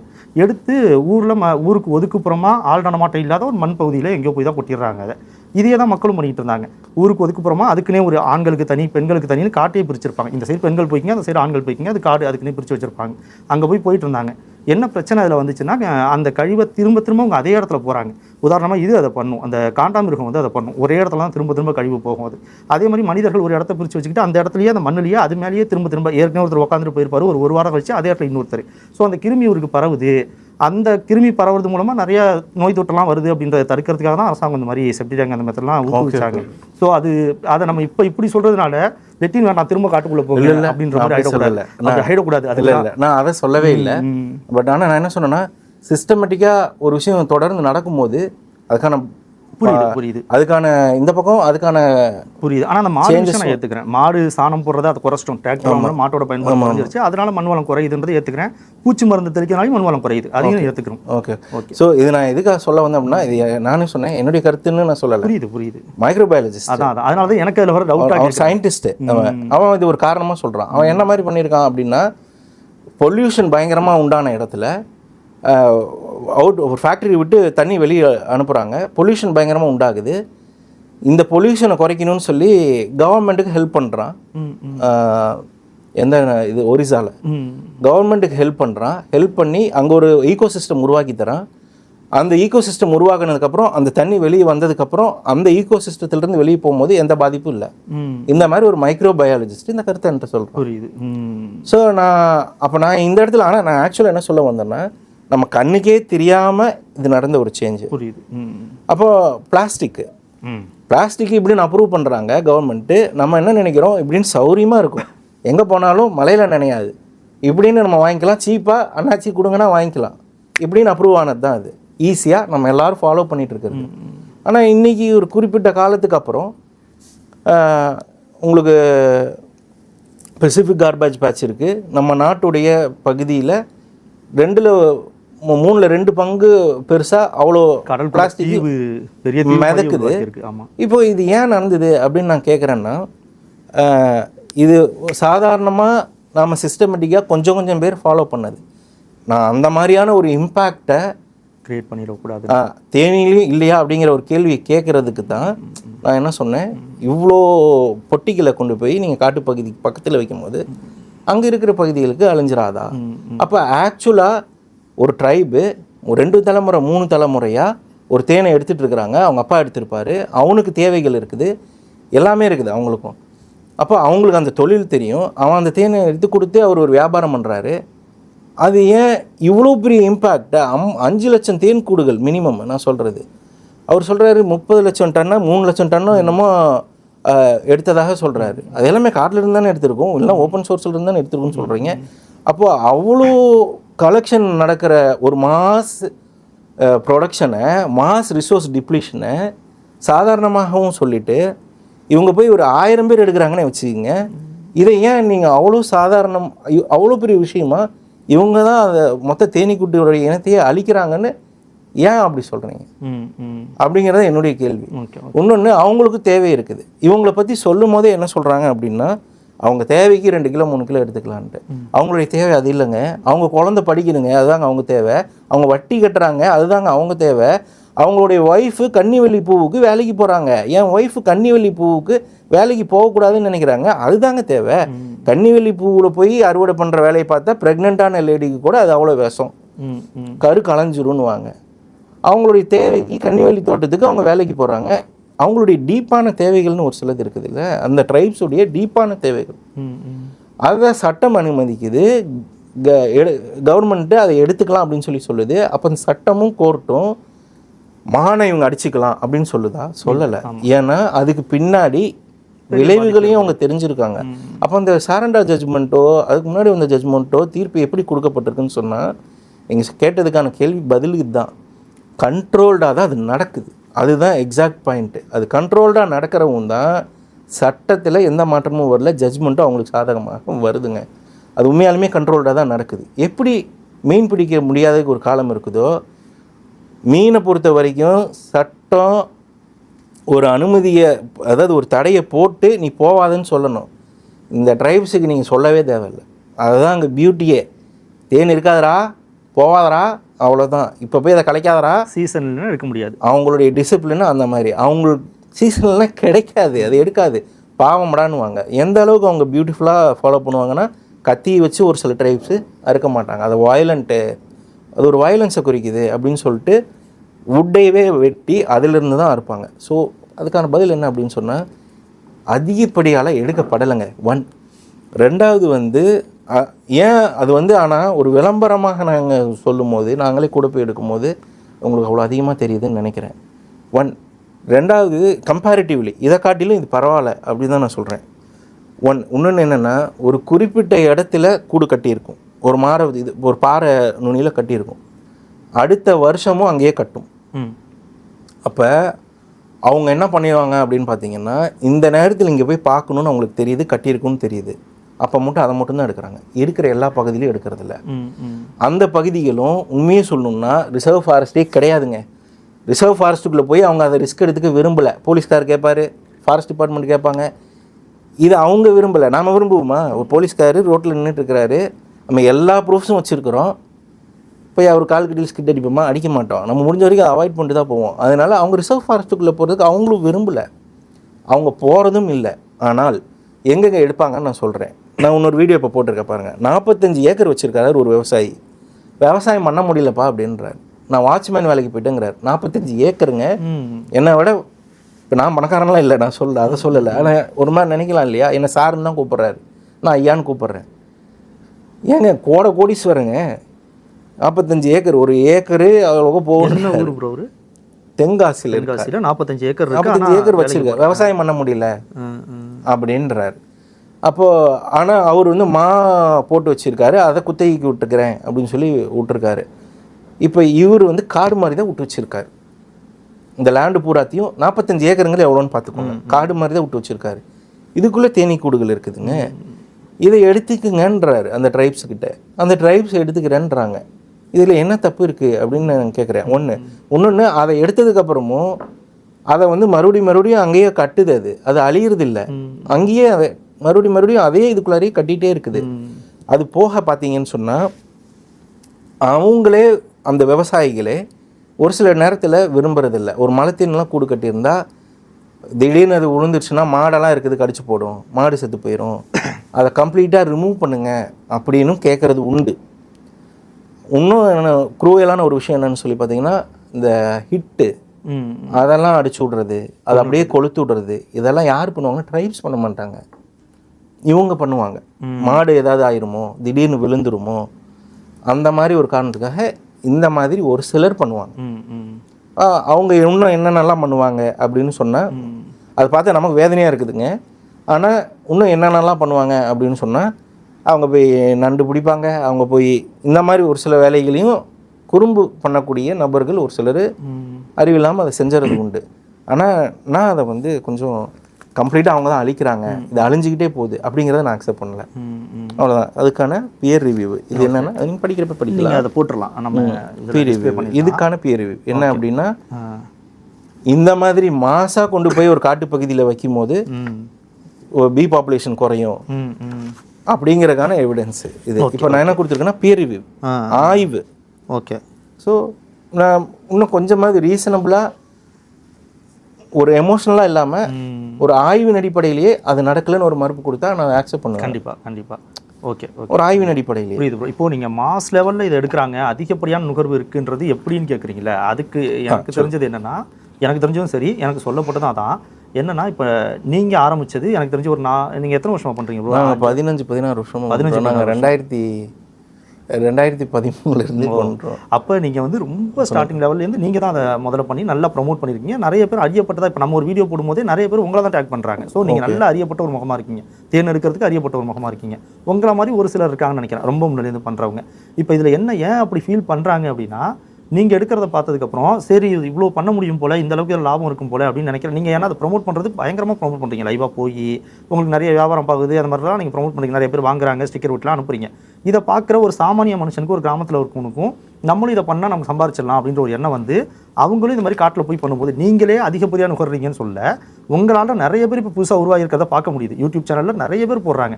எனக்கு டெய்லி ஒரு 2 வீடியோஸ் அனுப்பிட்டே இருக்காங்க. புதுசாக அதை ஒருத்தர் எடுக்கிறாங்க, அதை ஒரு எல்லாம் சின்ன சின்ன பசங்க, ஸ்கூல் படிக்கிற பசங்களாம் போய் எடுக்கிறத பார்க்க முடியுது. இவங்களாம் உங்களை பார்த்து இன்ஃப்ளூயன்ஸ் ஆகிருப்பாங்க. ஏன்னா இப்போ தேன் பொட்டி வச்சு ஒரு என் பக்கத்து வீட்டுக்காரர் ஒருத்தர் வளர்த்தாருன்னா நானும் அதை பார்த்து இன்ஃப்ளூயன்ஸ் ஆகி நானும் வளர்க்கணும்னு நினைப்பேன். இப்போ நீங்கள் பண்ணுறதை பார்த்து இன்ஃப்ளூயன்ஸ் ஆகி அவங்க பண்ணலாம் இல்லையா? அதுதானே அதிகப்படியான நுகர்வுன்னு பேசப்படும். ஓகே. இது என்ன, எனக்கு ஆக்சுவலாக நீங்கள் சொல்கிற வீடியோஸு சம்மந்தமே இல்லாத யாராவது போய் எடுக்கிறாங்கன்னு எனக்கு தெரியல. ஆனால் பார்த்தீங்கன்னா தேன் எடுக்கக்கூடிய கிராமங்கள் அப்படின்னே தமிழ்நாட்டில் நிறையா இருக்குதுங்க, நிறைய இருக்குது. இவங்க பார்த்தீங்க அப்படின்னு சொன்னால் கூப்பிட்டு விடுவாங்க. இது ஒரு, அதாவது சோஷியல் மீடியாவை தாண்டிலும் வேறு உலகங்கள் இருக்குது. இப்போ நான் பஸ்லேயே போகிறதில்ல, பஸ்ஸில் போகிற உலகம். நான் பஸ்ஸில் போயிருக்கேன், முன்னே போயிருக்கேன், இப்போ பைக்லேயே போய்க்கிறேன். அப்போது அந்த பஸ்ஸில் போகிற உலகங்கிறது இப்போ என் கண்ணுக்கு தெரியல. ஆமாம், நம்ம அதுதான் நம்ம உலகம்னு நினச்சிப்போம். இப்போ என் உலகம் தான் எனக்கு தெரியுது. அந்த மாதிரி பார்த்தீங்கன்னு சொன்னால் மிகுந்த பரப்பளவு கொண்ட நாடு பிளேஸில் நம்ம இருக்கோம். இதில் பார்த்தீங்கன்னு சொன்னால் ஃபாரஸ்ட்டுக்குள்ளார போய் நானுமே எடுக்கலை. எடுக்கிறதுங்கிறது சாதாரண விஷயம் கிடையாதுங்க. அப்படி பண்ணவே முடியாது, பெரிய பெரிய இதாகிடும். 1. 2வது, ஃபாரஸ்ட் இல்லாத பகுதியிலையுமே இப்படி போய் எடுக்கிறாங்க அப்படின்னு சொல்கிறேன் இல்லையா. இது வந்து ஒரு சிலர் இந்த மிஸ்டேக்ஸ் பண்ணுறாங்க, அதை நான் ஒத்துப்பேன். ஒரு சிலர் இந்த மிஸ்டேக்ஸ் பண்ணுறாங்க, போய் எரிச்சு விட்றது இது பண்ணுறாங்க. ஆனால் நான் அதையுமே என்ன சொல்லுவேன்னு சொன்னால், அந்த ஒரு வீடியோவோட ஃபன்னில் இது பண்ணுவாங்களே தவிர அதிகப்படியான நுகர்வு அப்படிங்கிற ஆஸ்பெக்டில் நான் ஒத்து வரல. அதிகப்படியான நுகர்வு எடுத்துக்கிட்டே இருக்காங்க, அதெல்லாம் சாத்தியமே இல்லை. அதான் நீங்கள் இன்னுமே வந்தீங்கனாலும் உங்களுக்கு அது தெரியும். நான் வரேன், கண்டிப்பாக பார்ப்போம். அதை நம்ம வாய்ப்பு இருந்ததுன்னா கண்டிப்பாக முயற்சி பண்ணுவோம். எனக்கு இதை புரிஞ்சிக்க முடியுது. அதிகப்படியான நுகர்வுன்றது நீங்கள் ஒருத்தரே அதிகப்படியான நுகர்வு அப்படின்னு சொல்லலை. மாஸ் லெவலில் இதை நிறைய பேர் வந்து வீடியோக்கு முன்னாடியே இப்படி பண்ணுறதை பார்க்க முடியுது. உங்கள் வீடியோலேயே ஒருத்தர் கொளுத்துறது நீங்களே அனுப்பும்போது எவ்வளோ நம்ம கண்ணுக்கு தெரியாமல் இன்னும் கொளுத்துறாங்க. நம்ம ஒரு வீடியோ யாரோ கொளுத்தி விட்டு போயிட்டாங்க, மலையில் 3 தேனுக்கு விட்டால் கொளுத்தி விட்டு போயிட்டாங்க. கொளுத்தி விட்ட வீடியோ தான் நம்ம எடுத்து போட்டோம். அதுக்கப்புறம் போய் பார்க்கும்போது தான் கொளுத்திருக்கான்னு தெரியுது. ஸோ நம்ம கண்ணுக்கு தெரியாமல் இந்த வனம் சார்ந்த பகுதிகளில் இல்லை நீங்கள் சொல்கிற தனியார் நிலங்கள்லேயே எவ்வளோ, இப்போ நீங்களே ஹிட் அடிக்கிறத பற்றி சொல்கிறீங்க. இந்த பூச்சி மருந்து அடிக்கிறது, அது பயிருக்காக பூச்சி மருந்து அடித்து தேனி சாவது நம்ம வருத்தப்பட்டு அவ்வளோ பேசுகிறோம். உண்மையாக பெரிய தப்பு, அது வருத்தப்பட்டு பேசிகிட்டு இருக்கோம். டேரெக்டாக தேன் பூச்சி மேலேயே கொண்டு நெருப்பு போடுறது, அதுக்கு ஹிட் அடிக்கிறது, பூச்சி மருந்து அடிக்கிறது, ஏதோ ஒன்று பண்ணுறோங்கும் போது அதை தடுக்கிறதுக்கு நம்ம பேசி தானே ஆக முடியாது இருக்குல்ல. நான் பேசுவோங்க. நான் என்ன நினைக்கிறேன்னா, இதை நான் பேசிகிட்டு இருக்கிறது மட்டும் இல்லாமல் நீங்களும் இதை பேசினா நல்லா இருக்கும்னு நினைக்கிறேன். ஏன்னா அது சார்ந்த பணியிலே நீங்கள் இருக்கீங்கும் போது நீங்கள் இதை பேசினா இன்னும் கொஞ்சம் அதிகமாக இருக்கும். இப்போ நான் ஏற்கனவே சொன்னேன் இல்லையா, உங்களை பார்த்து சிலர் வந்து இன்ஃப்ளூயன்ஸ் ஆகிருக்கலாம் அப்படின்ட்டு அவங்க. ஸோ இப்போ நீங்கள் கரெக்டாக எடுக்கிறீங்கிறது அந்த ரெக்கார்டில் எனக்கு தெரிஞ்சு கொளுத்தக்கூடாது நீங்கள் சொல்கிறீங்க. இதை நீங்கள் ஒவ்வொரு வீடியோலையுமே சொன்னீங்க அப்படின்னா உங்களை பார்த்து இப்போ நானும் போய் எடுக்கணும்னு நினைக்கிறேன்னா நான் இதெல்லாம் பண்ணாமல் இருப்பேன்ல. அந்த மாதிரி நீங்கள் பேசினா நல்லா இருக்கும்னு நான் நினைக்கிறேன். கரெக்டுங்க, அதை நான் சொல்லிடுறேன். ஆனால் என்னென்னா, இந்த ஹிட் அடிக்கிறது, நைட் நேரம் போய் கொளுத்து விட்டு எப்படியாவது எடுத்துகிட்டு வந்துடுறது, வியாபாரம் இல்லாமலும் இந்த மீன் பிடிக்க போவாங்க பாருங்கள் சின்ன வயசில், பொழுதுபோக்கா இந்த ஆன்லைனுக்கு முன்னாடியும் பண்ணிட்டு தான் இருக்காங்க. அதுக்குன்னு ஒரு கூட்டம் இருக்குது. அதை இப்போ வீடியோவும் எடுத்து போடுறாங்க. ஆனால் அந்த சேட்டை பண்ணுறதுங்கிறது ஃபாரஸ்ட்டுக்குள்ளார இல்லை. இதில் கூட பகுதியில் நார்மலாக நம்ம ஊர் பகுதிகளில். ஆமாம், இப்போ இந்த செடி இருக்குது பாருங்கள், என்ன செடிப்பா, இந்த அதான் கண்டங்கத்திரிங்களா? இல்லை நம்ம தான் அந்த பழத்தை பற்றி பேசணும். Dragon fruit. இது கள்ளிப்பழம். சப்பாத்தி கள்ளிப்பழம். சப்பாத்தி கிள்ளி பழத்தை பார்த்தாலே கல் எடுத்து போட்டு அடிச்சு கொண்டு விடுவாங்க தெரியுங்களா? ஆமாம் ஆமாம், அந்த மரத்தை கல் எடுத்து அடிச்சுக்கிட்டே இருக்கும்போது அது உள்ளே போய் அதை பார்த்தாலே பிடிக்காது, அடித்து கொண்டு போடுவாங்க. அதுக்கப்புறம் இந்த டிராகன் ஃப்ளை, ஆமாம் தட்டான், அதை பிடிச்சி நூல் கட்டுறது இருக்கு பாருங்க, அந்த மாதிரியான செயல்களுங்க. அது வேணான்னு தாங்க நம்மளும் சொல்லுவோம், ஆனால் அந்த மாதிரியான செயல்கள் அது. பட் ஆனால் அதுக்கு இவங்க எரிச்சு எடுக்கிறதுக்குல நாங்களும் இது இல்லை, ஹிட் அடிக்கிறதுக்குலாம் இதுவும் இல்லை. நான் என்ன சொல்ல வந்தேன்னா, அதிகப்படியான நுகர்வுங்கிறதுக்கு மேலேயும் சிஸ்டமேட்டிக்காக ரிமூவ் ஆகுது பாருங்க, அது நம்மளுடைய பார்வையில் இன்னும் இருக்கணும் அப்படின்னு நான் நினைக்கிறேன். ஒரு ஏபிஸ் மெலிஃபராவை நம்ம சாதாரணமாக நினச்சிடக்கூடாது. அதாவது வெளிநாட்டு தேனீரகம். இப்போ நான் இதாகவே கேட்கணும்னா, ஒரு ஃபுல் பாண்டில் நான் இது ஒரு பிளெயினான கம்பேரிஷனு, செம்பரம்பாக்கம் ஏரி இருக்குது, இங்கே நம்மளுடைய நேட்டிவ் மீன்கள் இருக்குது, இங்கே போய் மீன் பிடிச்சிக்கிட்டே இருக்கிறாங்க. நான் தான் போய் அங்கே மீன்லாம் வாங்கியிருக்கிறேன், மீன் பிடிச்சிக்கிட்டே தான் இருக்காங்க. இது பெரிய பாதிப்பை ஏற்படுத்துமா? நாளே ஆப்பிரிக்கன் மீசக்கெழுத்தியை உள்ளே விடுறது பெரிய பாதிப்பை ஏற்படுத்துமா? ஆப்பிரிக்கன் மீசக்கெழுத்தி உள்ளே விடுறது தான், அவ்வளோதான் நான் சொல்கிறேன். இந்த 4 மெலிஃபரா பற்றி பேசுகிறீங்கன்னு நினைக்கிறேன். ஆமாம்.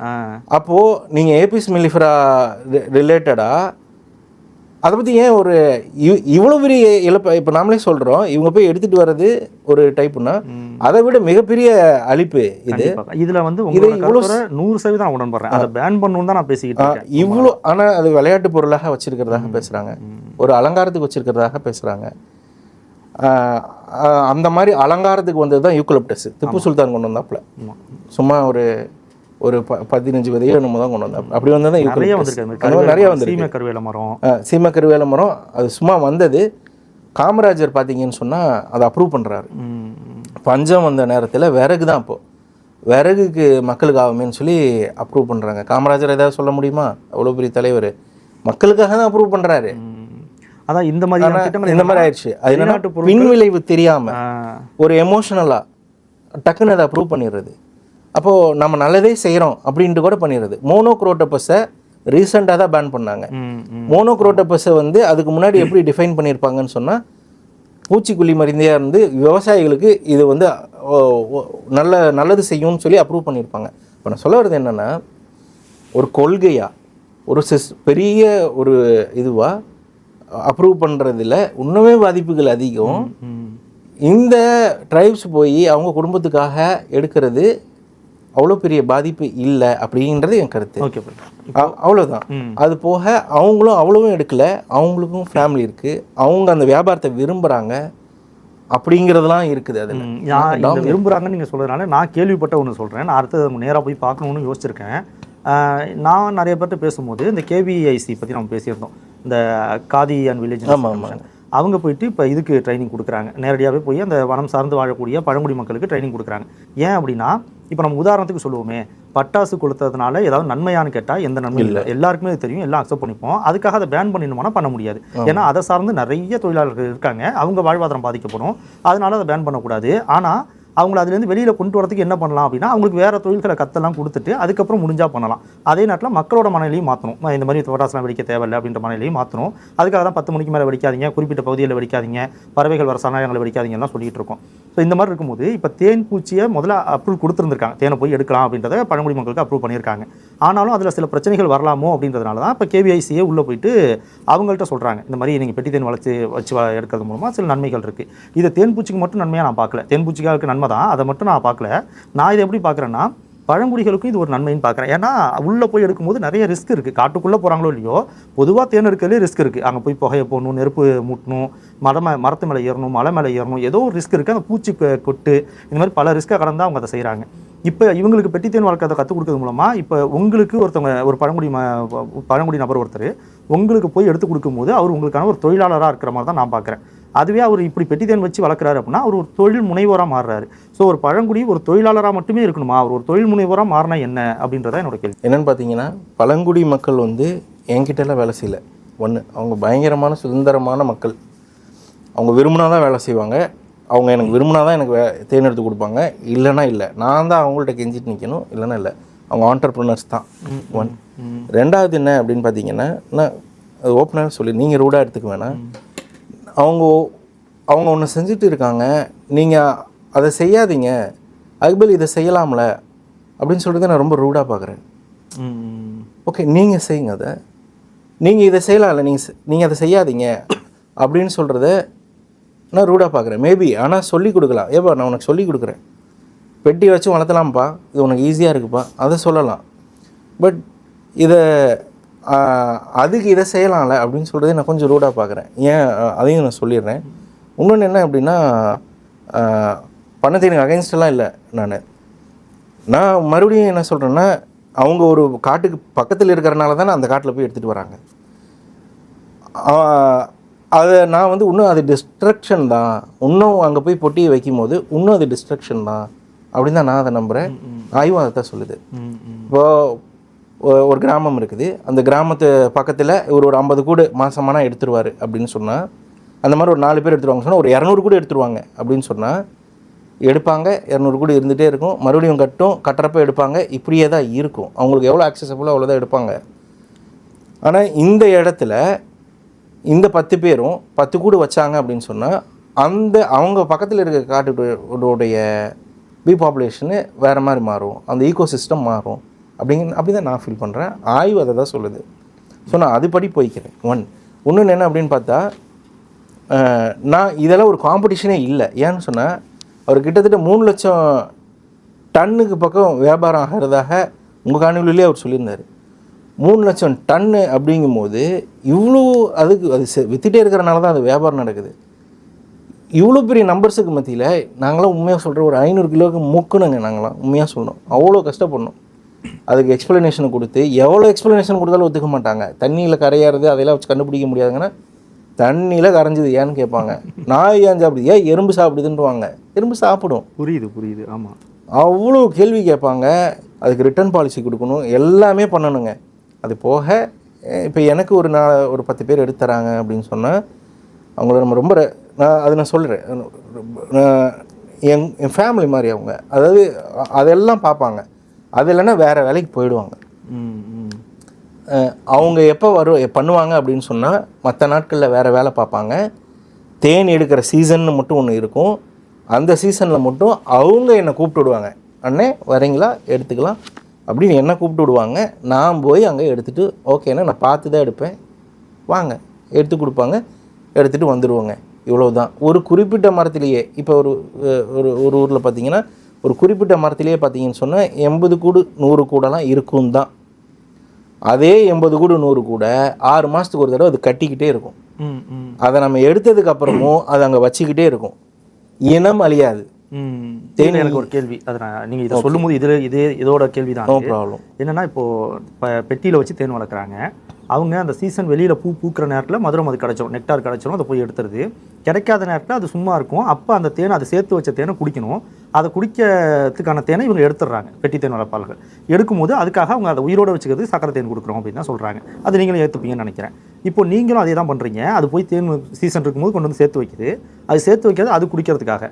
ஆனால் நீங்கள் போயிட்டு அதை எடுத்துடுறீங்க, அந்த தேனை நீங்கள் எடுத்துடுறீங்க. ஆனால் பதிலுக்கு நீங்கள் அதுக்கு எதுவும் கொடுக்க போகிறதில்ல. கொடுக்கலன்னுக்கும் போது அது என்ன பண்ணும், அடுத்த சாப்பாடுக்கு என்ன பண்ணும்? இன்னொன்று, இப்போ நீங்கள் அது பொதுவாக ஒரு இடத்துல இன்னொரு இடத்துக்கு களைச்சி போகும்போது அங்கே போய் இங்கே உள்ள தேனெல்லாம் குடிச்சிட்டு அந்த எனர்ஜியோடு அது போயிட்டு இன்னொரு இடத்துல மெழுக கட்டி, அந்த கூட்டை கட்டி அங்கே தேன் சேகரிக்க ஆரம்பிக்கும். அதுக்கு அந்த இடைவெளி அதிகமாக இருக்குது. ஆனால் நீங்கள் திடீர்னு நைட்டாக உள்ளே புந்து ஒரு புகையை போட்டோ ஏதோ ஒன்று பண்ணி அதை விரட்டி விட்டிங்கன்னா, அந்த ராணி தேனி என்ன ஆகுன்றது ஒரு கேள்வி. நீங்கள் பண்ணும்போது ராணி தேனி அழிஞ்சிருமா, ஒரு வேளை இறந்துடலாம் வாய்ப்பு இருக்குது, இல்லை மிஸ் ஆகிடலாம். அது போய் அங்கே கூட, ஏன்னா ராணி தேனியை ஃபாலோ பண்ணி தான் மற்றது போகுது. இதெல்லாம் எப்படி நடக்கும்? நீங்கள் திடீர்னு போய் பண்ணும்போது நடக்காமல் போயிட்டுனா அந்த நிறைய தேனீக்கள் அழியாது வாய்ப்பு இருக்குது, நீங்கள் கொளுத்துலேனா கூட. ஓகே, இல்லை இப்போ என்னென்னா, வைல்டில் பார்த்தீங்கன்னு சொன்னால் அதுக்கு பயங்கரமான சேலஞ்சஸ் இருந்துகிட்டே இருக்குங்க. நீங்கள் ஒன்றும் எந்த உயிரினத்தில் போய் பார்த்தீங்கனாலுமே நீங்கள் அதுக்கு போய் இது எப்படி இருக்குது அப்படின்னு சொன்னால், இந்த ஒரு பட்டாம்பூச்சி தன்னுடைய அந்த இதை உடச்சி வெளியே வரும், அதை போய் அதோட கூட்டை உடச்சி வெளியே வரும்போது அது ரொம்ப கஷ்டப்படுதுன்னு போயிட்டு அதை உடச்சி விடக்கூடாது, உடச்சி விட்டு அது வீக்காக போயிடும் அப்படின்வாங்க பாருங்கள். இது வந்து சும்மா முட்டை கொடுக்குறதுக்கெல்லாம் சொல்லலை, இது வைல்டு ஈகோ சிஸ்டத்தில் இருக்குது. இதை போய் நீங்கள் ஒரு உயிரினத்துக்கு நீங்கள் வந்து ஹெல்ப் பண்ணுறது இல்லைன்னு சொன்னால் அதுக்கு ஈஸி பண்ணி கொடுக்கறது அப்படிங்கிறதெல்லாம் அங்கே இல்லை. அதனுடைய வாழ்க்கை பொதுவாகவே கஷ்டமாக தான் இருக்கும். இன்னும் சொல்லப்போனால், இப்போ அந்த கூட்டில் அந்த மரங்கள் இருந்தது பாருங்கள், எப்போ வந்து வருஷம் கட்டும், நம்ம எடுப்போம், அப்பவும் வருஷம் கட்டும். எப்போ கட்டாமல் போச்சு அப்படின்னு சொன்னால், ஒரு புயல் வந்துச்சு, நிசா புயலோ ஏதோ, அந்த பயங்கரமாக ஒரு அடி அடிச்சுட்டு போச்சு, கஜா புயல். அந்த கஜா புயல் வந்ததுக்கப்புறம் ஒரு குறிப்பிட்ட இடத்துல கட்டினது எதுவுமே கட்டலைங்க. அப்போ என்னென்னா அந்த இடத்துல அந்த தேனிப்பூச்சியோடைய இனமேலாம் அழியாது. அது மறுபடியும் என்ன பண்ணணும்னு சொன்னால் அடுத்த உணவை சேகரிச்சுக்கும். இப்போ நான் இன்னொன்று சிம்பிளாக ஒரு கேள்வி கேட்குறேன். ஒரு கூட்டில் ஒரு வீக் ஃபுல்லாக சேர்த்து வச்சிருது சீசன் டைமில், இதை இவங்க எடுத்துக்கிறாங்க. மறுபடியும் என்ன பண்ணுது? அது திரும்ப கலெக்ட் அதையவே போய் கலெக்ட் பண்ணுது பார்த்தீங்களா? மறுபடியும் வைக்கிது, மறுபடியும் எடுத்துக்கிறாங்க. இப்போது தேன் இருக்கிற டைமில் நம்ம எடுக்கிறோம் பார்த்தீங்களா, அதை எடுத்ததுக்கப்புறம் ஒன்ஸ் தான் நம்ம எடுக்கிறோம், உடனே அதை எடுக்கிறதுக்கான ரிசோர்ஸஸ் அங்கே இருக்கும். தேன் இருக்கும்போது அடுத்த ரிசோர்ஸஸ் இங்கே எடுக்குது பாருங்கள், அதே தான் அங்கேயும் பண்ணும். ஆனால் வேறு இடத்துல கட்டும் இல்லையா? இதே இடத்துலையே கட்டினாலும் இங்கே யாரும் எடுக்க மாட்டாங்க, ஒன் டைம் அது. ஆனால் அதுக்கான ரிசோர்ஸஸ் கண்டிப்பாக இருக்கும். அது அப்படி தான் இங்கேயும் இருக்குது. அதனால தான் அவங்க ரிப்பீட்டடாக எடுக்கிறாங்க. அப்போ இங்கே தேன் ஒரு கூட்டை தான் கலைச்சி பார்ப்பாங்க, அதில் இருந்தது அப்படின்னு சொன்னால் தான் எடுப்பாங்க. இல்லைன்னா இங்கேருந்து பார்த்தாலே தெரியும். பூத்திருக்க டைமில் தான் எடுப்பாங்க. முதல்ல பூவை தாங்க பார்ப்பாங்க, கூட்டை பார்க்க மாட்டாங்க. பூத்திருக்குது, அது மேயுதுன்னா தான் அப்புறம் தான் பார்ப்பாங்க.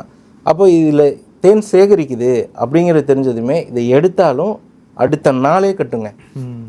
அந்த பூ அங்கேயே தான் இருக்கும், அடுத்த நாளே கட்டும். நீர்நிலைகள் பார்க்கும்,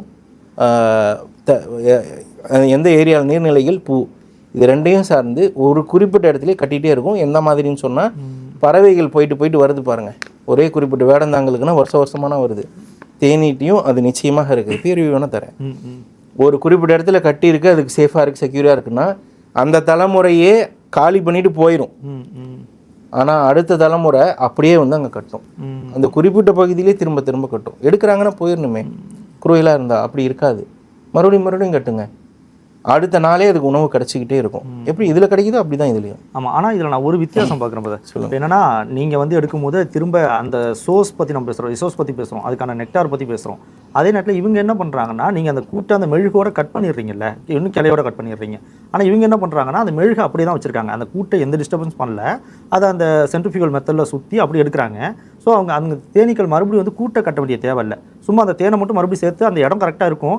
இப்போ உதாரணத்துக்கு நான் ஒரு குடோன் வச்சுருக்கேன், அந்த குடோனில் என் பொருள்லாம் சேர்த்து வச்சுருக்கேன். என்னால் மறுபடியும் உழைக்க முடியும், திரும்ப அந்த பொருளை என்னால் சேர்த்துக்க முடியும் போது நீங்கள் அந்த குடோனில் உள்ள பொருளை மட்டும் எடுத்துட்டீங்க. அப்போ நான் திரும்ப கொண்டு வந்து அந்த குடோனில் சேர்த்துப்பேன். எனக்கு குடோனே இல்லைன்னா நான் மறுபடியும் குடோனில் கட்டணும். அதான் நீங்கள் ஹியூமன் மாதிரி அந்த இடத்துல யோசிக்கக்கூடாது. தேனை எடுக்கிறதும் நான் என்ன சொல்கிறேன், தேனை எடுத்துகிட்டு வர தேனி பூச்சிக்கு கூட்டையும் கட்ட தெரியுங்க. ஆனால் அதுக்கு ரிசோர்ஸ் வேணும்ல, அந்த எனர்ஜி வேணும். அந்த மெழுகை உற்பத்தி பண்ணுறதே அது ரொம்ப கஷ்டப்பட்டு தான் பண்ணுது. அதனால தாங்க அது மறுபடியும் பண்ணிக்குது. அதுக்கு 10 போச்சுன்னா இந்நேரம் அழிஞ்சு போயிருக்கும். அது திரும்ப கட்டிக்கும். அது இன்னொன்று, அது வேறு ரீசன்ஸ்னாலையும் அதை நம்ம அப்படியே புளிகிறோம். அது என்ன ரீசன்ஸ்னு சொல்கிறேன். ஆனால் அது மறுபடியும் அது கட்டிக்கிறது தான் ஆக்சுவலாக. என்ன கேட்டிங்கன்னா அதான் சொல்கிறேன், நாம் அதுக்கு ஈஸி பண்ணி தர முடியாது. கழுகு அதை அடிச்சுட்டு போயிடும், காற்று அதை தள்ளிட்டு போயிடும். வைல்டில் லைஃப் ரொம்ப கஷ்டங்க ஆக்சுவலாக. நம்மளாலையும்லாம் அங்கே சர்வை பண்ண முடியும். எல்லா உயிரினத்துக்கும் அப்படி தான் இருக்கும். வைல்டில் நம்ம அதை ரொம்ப ஈஸியாக நினைப்போம். குயில் அழகாக கூவுதுன்னு நினைப்போம். பயங்கரமான கஷ்டமான லைஃப் அதுக்கு. அணில் பயங்கர கஷ்டமான லைஃபு. நீங்கள் வைல்டில் லைஃப் கஷ்டம், அந்த சர்க்கிளுக்குள்ளே அது இருந்துக்கும். அதனால தான் நான் என்ன சொல்கிறேன், நாம் அதுக்கு ஈஸி பண்ணி தர முடியாது, அழகாலாம் பண்ணி தர முடியாது, அழகான கூடெல்லாம் கட்டி தர முடியாது. அதோடைய சர்வைவலில் பாதிக்காமல் இருக்கலாம், அப்படி தான் இருக்கும். சர்வைவல் பாதிக்காது. இனமே அழியிறதுங்கிறது வேறுங்க. பிளாங்டன் அழியுது, ஒரு கப்பல் போகுது, மீன்கள் அடிபட்டு சாகுது, அது விஷயம் இல்லை. பிளாங்டன் அழியணும் அப்படின்னு சொன்னால் நீங்கள் பிளாஸ்டிக்கை பெரிய கார்பேஜாக கொட்டி வைக்கணும். அதனால் என்ன சொல்கிறேன், சிஸ்டமேட்டிக்காக ரொம்ப நாளாக எல்லாருனாலையும் முன்னெடுத்துப்பட்டு இருக்கக்கூடிய விஷயங்கள்னால அழிவு ஏற்படும். இந்த மாதிரி விஷயங்கள்னால இனம் அழியாது அப்படின்னு ஒன்று சொல்கிறேன். அந்த இனமே அழியாதுன்னு சொல்கிறீங்க. அந்த இனமேலாம் அழியாது, தேனிப்பூச்சியோட இனமேலாம் அழியாது. இன்னொன்று என்னென்னா, தேனிப்பூச்சியை மட்டுமே ஒரு இதாக வச்சு சொல்கிறாங்க. அதுக்கு ஈக்குவலாக தான் நிறைய உயிரினங்கள் இருக்குது. கொசு நமக்கு ரொம்ப அநாயகமாக இருக்குது. தேனிப்பூச்சி அழிஞ்சிருச்சுன்னா 4 வருஷத்தில் அது ஐன்ஸ்டீன் சொல்லிட்டாப்ல. அதனால் அதை பெருசாக எக்ஸாஜரேட்டடாக சொல்கிறோம். கொசுக்கள் அழிஞ்சிருச்சுன்னு சொன்னாலும் 40% பாதிப்பு இருக்குங்க உணவு சங்கிலியில். ஆமாம், கொசுக்கள் அழிஞ்சிட்டா. ஆமாம், உணவு சேர்க்கைக்கு முக்கியம். ஏன்னா கொசு புழு வேணும், அதை மீன் சாப்பிட்ணும், அது தவக்கலை சாப்பிட்ணும், அந்த தவக்கலை ஒன்று சாப்பிட்ணும், இப்படி தான் இருக்கும். நமக்கு அநாயகமாக இருக்குது, நார்மல் ஹவுஸ் ஃப்ளை. ஆனால் அதுவுமே நமக்கு முக்கியம். ஆமாம். அப்போது அது எல்லாமே பேலன்ஸில் தான் இருக்குது. கொசுவை நம்ம வேணும்னே அழிக்கிறோம். ஆமாம், வேணும்னே அழிச்சே தீரணுண்டான்னு பண்ணுறோம். அழிக்க முடியுதா? இந்த சிஸ்டமுக்கெலாம் அது அழியாது. ஆனால் நாஸ் டெய்லி ஒன்று பேசியிருந்தான். என்ன அப்படின்னு சொன்னால், இன்னொரு உயிரினத்தை உருவாக்கியிருக்கோம், இன்னொரு கொசுவை ஜெனட்டிக்கலாக மாடிஃபை பண்ணி. இந்த கொசு போய் அதை சாப்பிட்றோம் அப்படின்னா இது டேஞ்சர். இது ஏன் டேஞ்சரு அப்படின்னு சொன்னால், நீ சிஸ்டமில் உன்னை மாத்துற. கொசு போய் அதை சாப்பிட்ருமா? ஆமாம், ஒரு கொசு இன்னொரு கொசுவை போய் சாப்பிட்ரும். ஆனால் இந்த கொசு கடிக்காது. நான் எப்படி பார்த்தேன்னா, ஒரு தீவில் பண்ணியிருந்தாங்க. அது அந்த கொசு வந்து அதாவது அதால் ரீப்ரொடக்ஷன் பண்ண முடியாத மாதிரி உருவாக்கிடுவாங்க. பண்ண முடியாத மாதிரி மேல் கொசு மட்டும் உருவாக்கிடுவாங்க. ஆண் கொசு பொதுவாக நம்மளை கடிக்க போகிறதில்ல. பெண் கொசு மட்டும் தான் ரத்தம் தேவைப்படும், அது மட்டும் தான் கடிக்கும். ஸோ ஆண் கொசுக்களை அந்த ரீப்ரொடக்ஷன் பண்ண முடியாத மாதிரி உருவாக்கிடுவாங்க. அது ஆனால் போயிட்டு மேட் பண்ணும், ஆனால் மறுபடியும் ரீப்ரொடக்ஷன் வராது, அது ஸ்டாப் ஆகும். ஸோ அடுத்தடுத்த தலைமுறைகள் வராது. அப்படி தான் பண்ணியிருந்தாங்க. ஆனால் கொசு போய் எப்படி இது நாஸ் டெய்லி பேசியிருந்தான். நாஸ் டெய்லி இன்னொரு விஷயம் பேசியிருந்தான். நான் அப்போ இன்னொரு விஷயம் நான் என்ன கேட்குறேன், மாடர்னைசேஷன் பண்ணும்போது நீங்கள் கொஞ்சம் யோசிக்கணுங்க. அப்போது மாடர்னாக போயிட்டே இருக்கிறது நல்லதுங்கிறதுக்கு மேலே, இப்போ நாஸ் டெய்லி இன்னொரு விஷயம் நான் பேசியிருந்தானே, தேனீக்களுக்கு ரிலேட்டடாகவே. தேன்னா என்னன்னு தெரியல உங்களுக்கு, நெக்டாரு தேனீப்பூச்சியோட வயிற்றுக்குள்ளே போய் அங்கே இருக்கக்கூடிய மைக்ரோபயோட்டா அது எல்லாத்தையும் ப்ராசஸ் பண்ணி துப்பி வைக்கிறத தேன். இப்போ என்ன சொல்கிறான், இந்த மைக்ரோபயோட்டாவை தனியாக நாங்கள் எடுத்து வச்சுக்கிட்டோம். நெக்டாருன்னு ஒன்று இருக்குதுல்ல, அதை நாங்கள் தனியாக ரெடி பண்ணிக்கிறோம். ரெண்டையும் மிக்ஸ் பண்ணிடலாம், தேனே டிஸ்டர்ப் பண்ண தேவையில்லை அப்படின்னு ஒன்று சொல்கிறான். பால் மாட்டையே டிஸ்டர்ப் பண்ணாத. ஒரு ஃபர்மெண்டேஷன் மூலிமா அந்த ஒரு பாக்டீரியா இருக்குது, ஒரு கொஞ்சோண்டு பால் உர ஊற்றுற மாதிரி போட்டால் அது ஃபர்மெண்டேஷன் மூலிமா பால் உருவாகிட்டே இருக்கும் அப்படின்னு ஒன்று சொல்கிறான். டெஸ்ட் டியூபுக்குள்ளார ஒரே ஒரு சிக்கன் செல்லை வச்சிட்டிங்கன்னா மீட் ரெடி ஆகிடும் அப்படின்னு சொல்கிறான். இதெல்லாம் மாடர்னைசேஷன். இப்போ நான் என்ன சொல்கிறேன், இது இன்னும் பெட்டர் ஆப்ஷனாக தெரியுதுல்ல, பண்ணையை காட்டிலும் இது பெட்டர் ஆப்ஷனாக தெரியுதுல்ல. அப்போ நம்ம என்ன சொல்லுவோம், அதுக்கு போகணும்னு சொல்ல முடியுமா? சொல்ல முடியாது, அது ஒரு பாதிப்பு இருக்குது. ஆமாம். இப்போ நான் என்ன சொல்கிறேன், கூட எக்ஸிஸ்ட் ஆகுங்க, அவங்களையும் கொஞ்சம் மதிங்க. அவங்க உண்மையாலுமே அந்த வியாபாரத்தை பண்ணக்கூடாதுடான்னு நினச்சானா பண்ண மாட்டாங்க. அவங்க நமக்கு அடங்கி அப்படிலாம் அவங்க செய்யலைங்க. ரொம்ப கம்மியான லெவலில் தான் அவங்க பண்ணுறாங்க, ரொம்ப கம்மியான லெவல். நீங்கள் சொல்கிற அளவுலாம் இல்லை. அதனால் அதுவே நான் ஒரு கிளாரிட்டி கொடுத்துடலாம் அப்படின்னு தான் நினைக்கிறேன். அவ்வளோ இல்லை, நீங்கள் வீடியோவில் பார்க்குற மாதிரிலாம் இல்லை. அவ்வளோ வீடியோ ஏன் பண்ணையிலேருந்து வரமாட்டேங்குது, அவ்வளோ இது இருக்கும். அப்போ நீங்கள் அதுவும் பண்ணுங்கள், அவ்வளோ நீங்கள் மார்க்கெட்டிங் பண்ணுங்கள், அந்தளவுக்கு அதை பற்றின தெளிவு கொடுங்க அப்படின்னு தான் நான் சொல்லுவேன். புரியுது. இப்போது எனக்கு முக்கியமாக உங்கள்கிட்ட கேட்க வேண்டிய ஒரு கேள்வி இருக்குது. என்னென்னா, நீங்கள் திரும்ப சொல்கிறீங்க நாங்கள் ரொம்ப கஷ்டப்பட்டு எடுக்கிறோம், காட்டுக்குள்ளே போய் அது எவ்வளோ கஷ்டம் இல்லை, அதுவுமே அவ்வளோ கஷ்டப்படாமல் ரொம்ப கம்மி 500 கிலோவுக்கே நாங்கள் அவ்வளோ கஷ்டப்படுறோம் அவ்வளோ சொல்கிறீங்க. ஆனால் பெட்டி தேனில் ஈஸியாக கிடைக்குது. நீங்கள் ஏன் பெட்டி தேன் வளர்க்கக்கூடாது, ஏன் அப்படி பண்ணுறீங்க? ஏன் அப்படின்னா, அது ஆக்சுவலாக பெட்டி தேன் வளர்க்குறவங்க இதாகக்கூடாது, வளர்க்குறவங்க இதில் அஃபண்ட் ஆகக்கூடாது. ஏன்னா ஒரு மனிதனுடைய இன்ட்ரப்ஷன் இல்லாமலே அது இயற்கையாகவே கிடைக்கிது அப்படிங்கிறதுனால ஒன்றுங்க. இன்னொன்று என்ன அப்படின்னு சொன்னால், இப்போ நாங்கள் நிறையா எக்ஸ்பெரிமெண்ட்ஸ் பண்ணியிருப்போம். அதில் என்ன அப்படின்னு சொன்னால், நெக்டார்லேருந்தே எடுத்து ஒரு பொல்யூஷன் இல்லாமல் இருக்கணும் அப்படின்னு நாங்கள் நினைக்கிறோம். அது உடனே இப்போ என்ன ஆயிரும்னு பார்த்தீங்கன்னா, அப்போ நாங்களாம் பொல்யூட்டட் தண்ணி கொடுக்குறோமா அப்படின்ற மாதிரி அவங்களுக்கு என்ன வந்துடும். அதனால் நான் அதை சொன்னால் அவங்களுக்கு பாதிக்கக்கூடாது அப்படின்றனால நான் ரொம்ப சொல்லலை. சொல்லுங்கள். ஓகே. இப்போ என்னென்னா, நாங்கள் அது போக எக்ஸ்பெரிமெண்ட்ஸும் நிறையா பண்ணுவோம். பெட்டி வச்சு நாங்கள் எக்ஸ்பெரிமெண்ட்ஸும் பண்ணுவோம். இப்போ பார்த்தீங்கன்னா, பாஸ்பரஸ் ஃபேக்ட்ரிக்கு பக்கத்தில் இருந்த தேனீப்பூச்சி ஒரு பாக்ஸில் பார்த்தீங்கன்னு சொன்னால் தேன் பச்சை கலரில் வந்திருக்கு, பாஸ்பரஸ் ஃபேக்ட்ரி. ஒரு சிமெண்ட் ஃபேக்ட்ரிக்கு பக்கத்தில் பார்த்தீங்கன்னு சொன்னால் பிளாக் கலரில் வந்திருக்கு. அதாவது தேன் பொட்டி வச்சு சொல்கிறீங்க, பொட்டி வச்சு வளர்த்த இடத்துல. அப்போ நாங்கள் என்ன நினைக்கிறோம் அப்படின்னு சொன்னால், முடிஞ்ச வரைக்கும் ஹியூமன் இன்டரப்ஷன் இல்லாத பகுதியாக இருக்கட்டும், இயற்கையாகவே அது கட்டி இருக்கட்டும் அப்படின்னு சொல்லி நாங்கள் நினைக்கிறோம், கான்செப்டுவலாக நினைக்கிறோம். புரியுது. எங்கள் வியாபாரம் வெறும் தேன் மட்டும் இல்லை, எல்லா வியாபாரத்துலேயும் எங்களுக்கு கான்செப்ட்ஸ் இருக்குது. இப்போ உதாரணமாக சொல்லணுன்னா, பெர்ஃப்யூமும் தான் விற்கிறோம், அதாவது சந்தன எண்ணெய் விற்கிறோம். இது கெமிக்கல் இல்லாத பெர்ஃப்யூம்னு நாங்கள் நினைக்கிறோம். அந்த மாதிரி இது நாங்கள் நினைக்கிறோம், அவ்வளோதானே தவிர பெட்டி நாங்கள் வளர்த்தக்கூடாதுன்னெலாம் இல்லை. ஓகே. நாங்கள் வளர்த்தக்கூடாது அப்படின்லாம் இல்லை. எங்களுக்கு இதுக்கே டைம் சரியாக இருக்குது, பிடிச்சிருக்கு.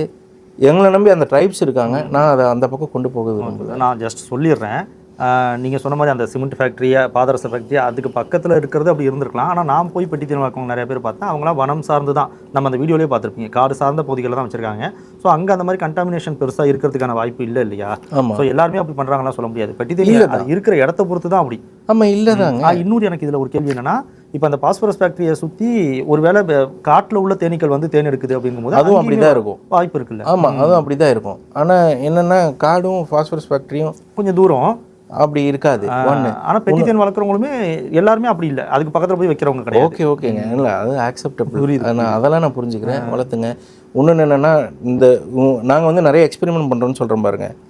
இப்போ நான் என்ன இன்னொன்று கேட்பேன் அப்படின்னா, கண்ட்ரோல்ஸ் இருக்கா அப்படின்னு சொல்லி நான் ஒரு சில இது கேட்பேன். இப்போ நாங்கள் வந்து பியர் ரிவ்யூ படிக்கிறோம், நிறைய பியர் ரிவ்யூ படிக்கிறோம், அதுக்கு தகுந்த மாதிரி போய்க்கிறோம். இப்போ ஒரு உதாரணத்துக்கு ஒன்று சொல்கிறேன். இவங்க வந்து பண்ணையில் வந்து இந்த ரோல் பண்ணி எடுக்கிறாங்க. ஆமாம், நாங்கள் வந்து புழிஞ்சு எடுக்கிறோம். ஆமாம்.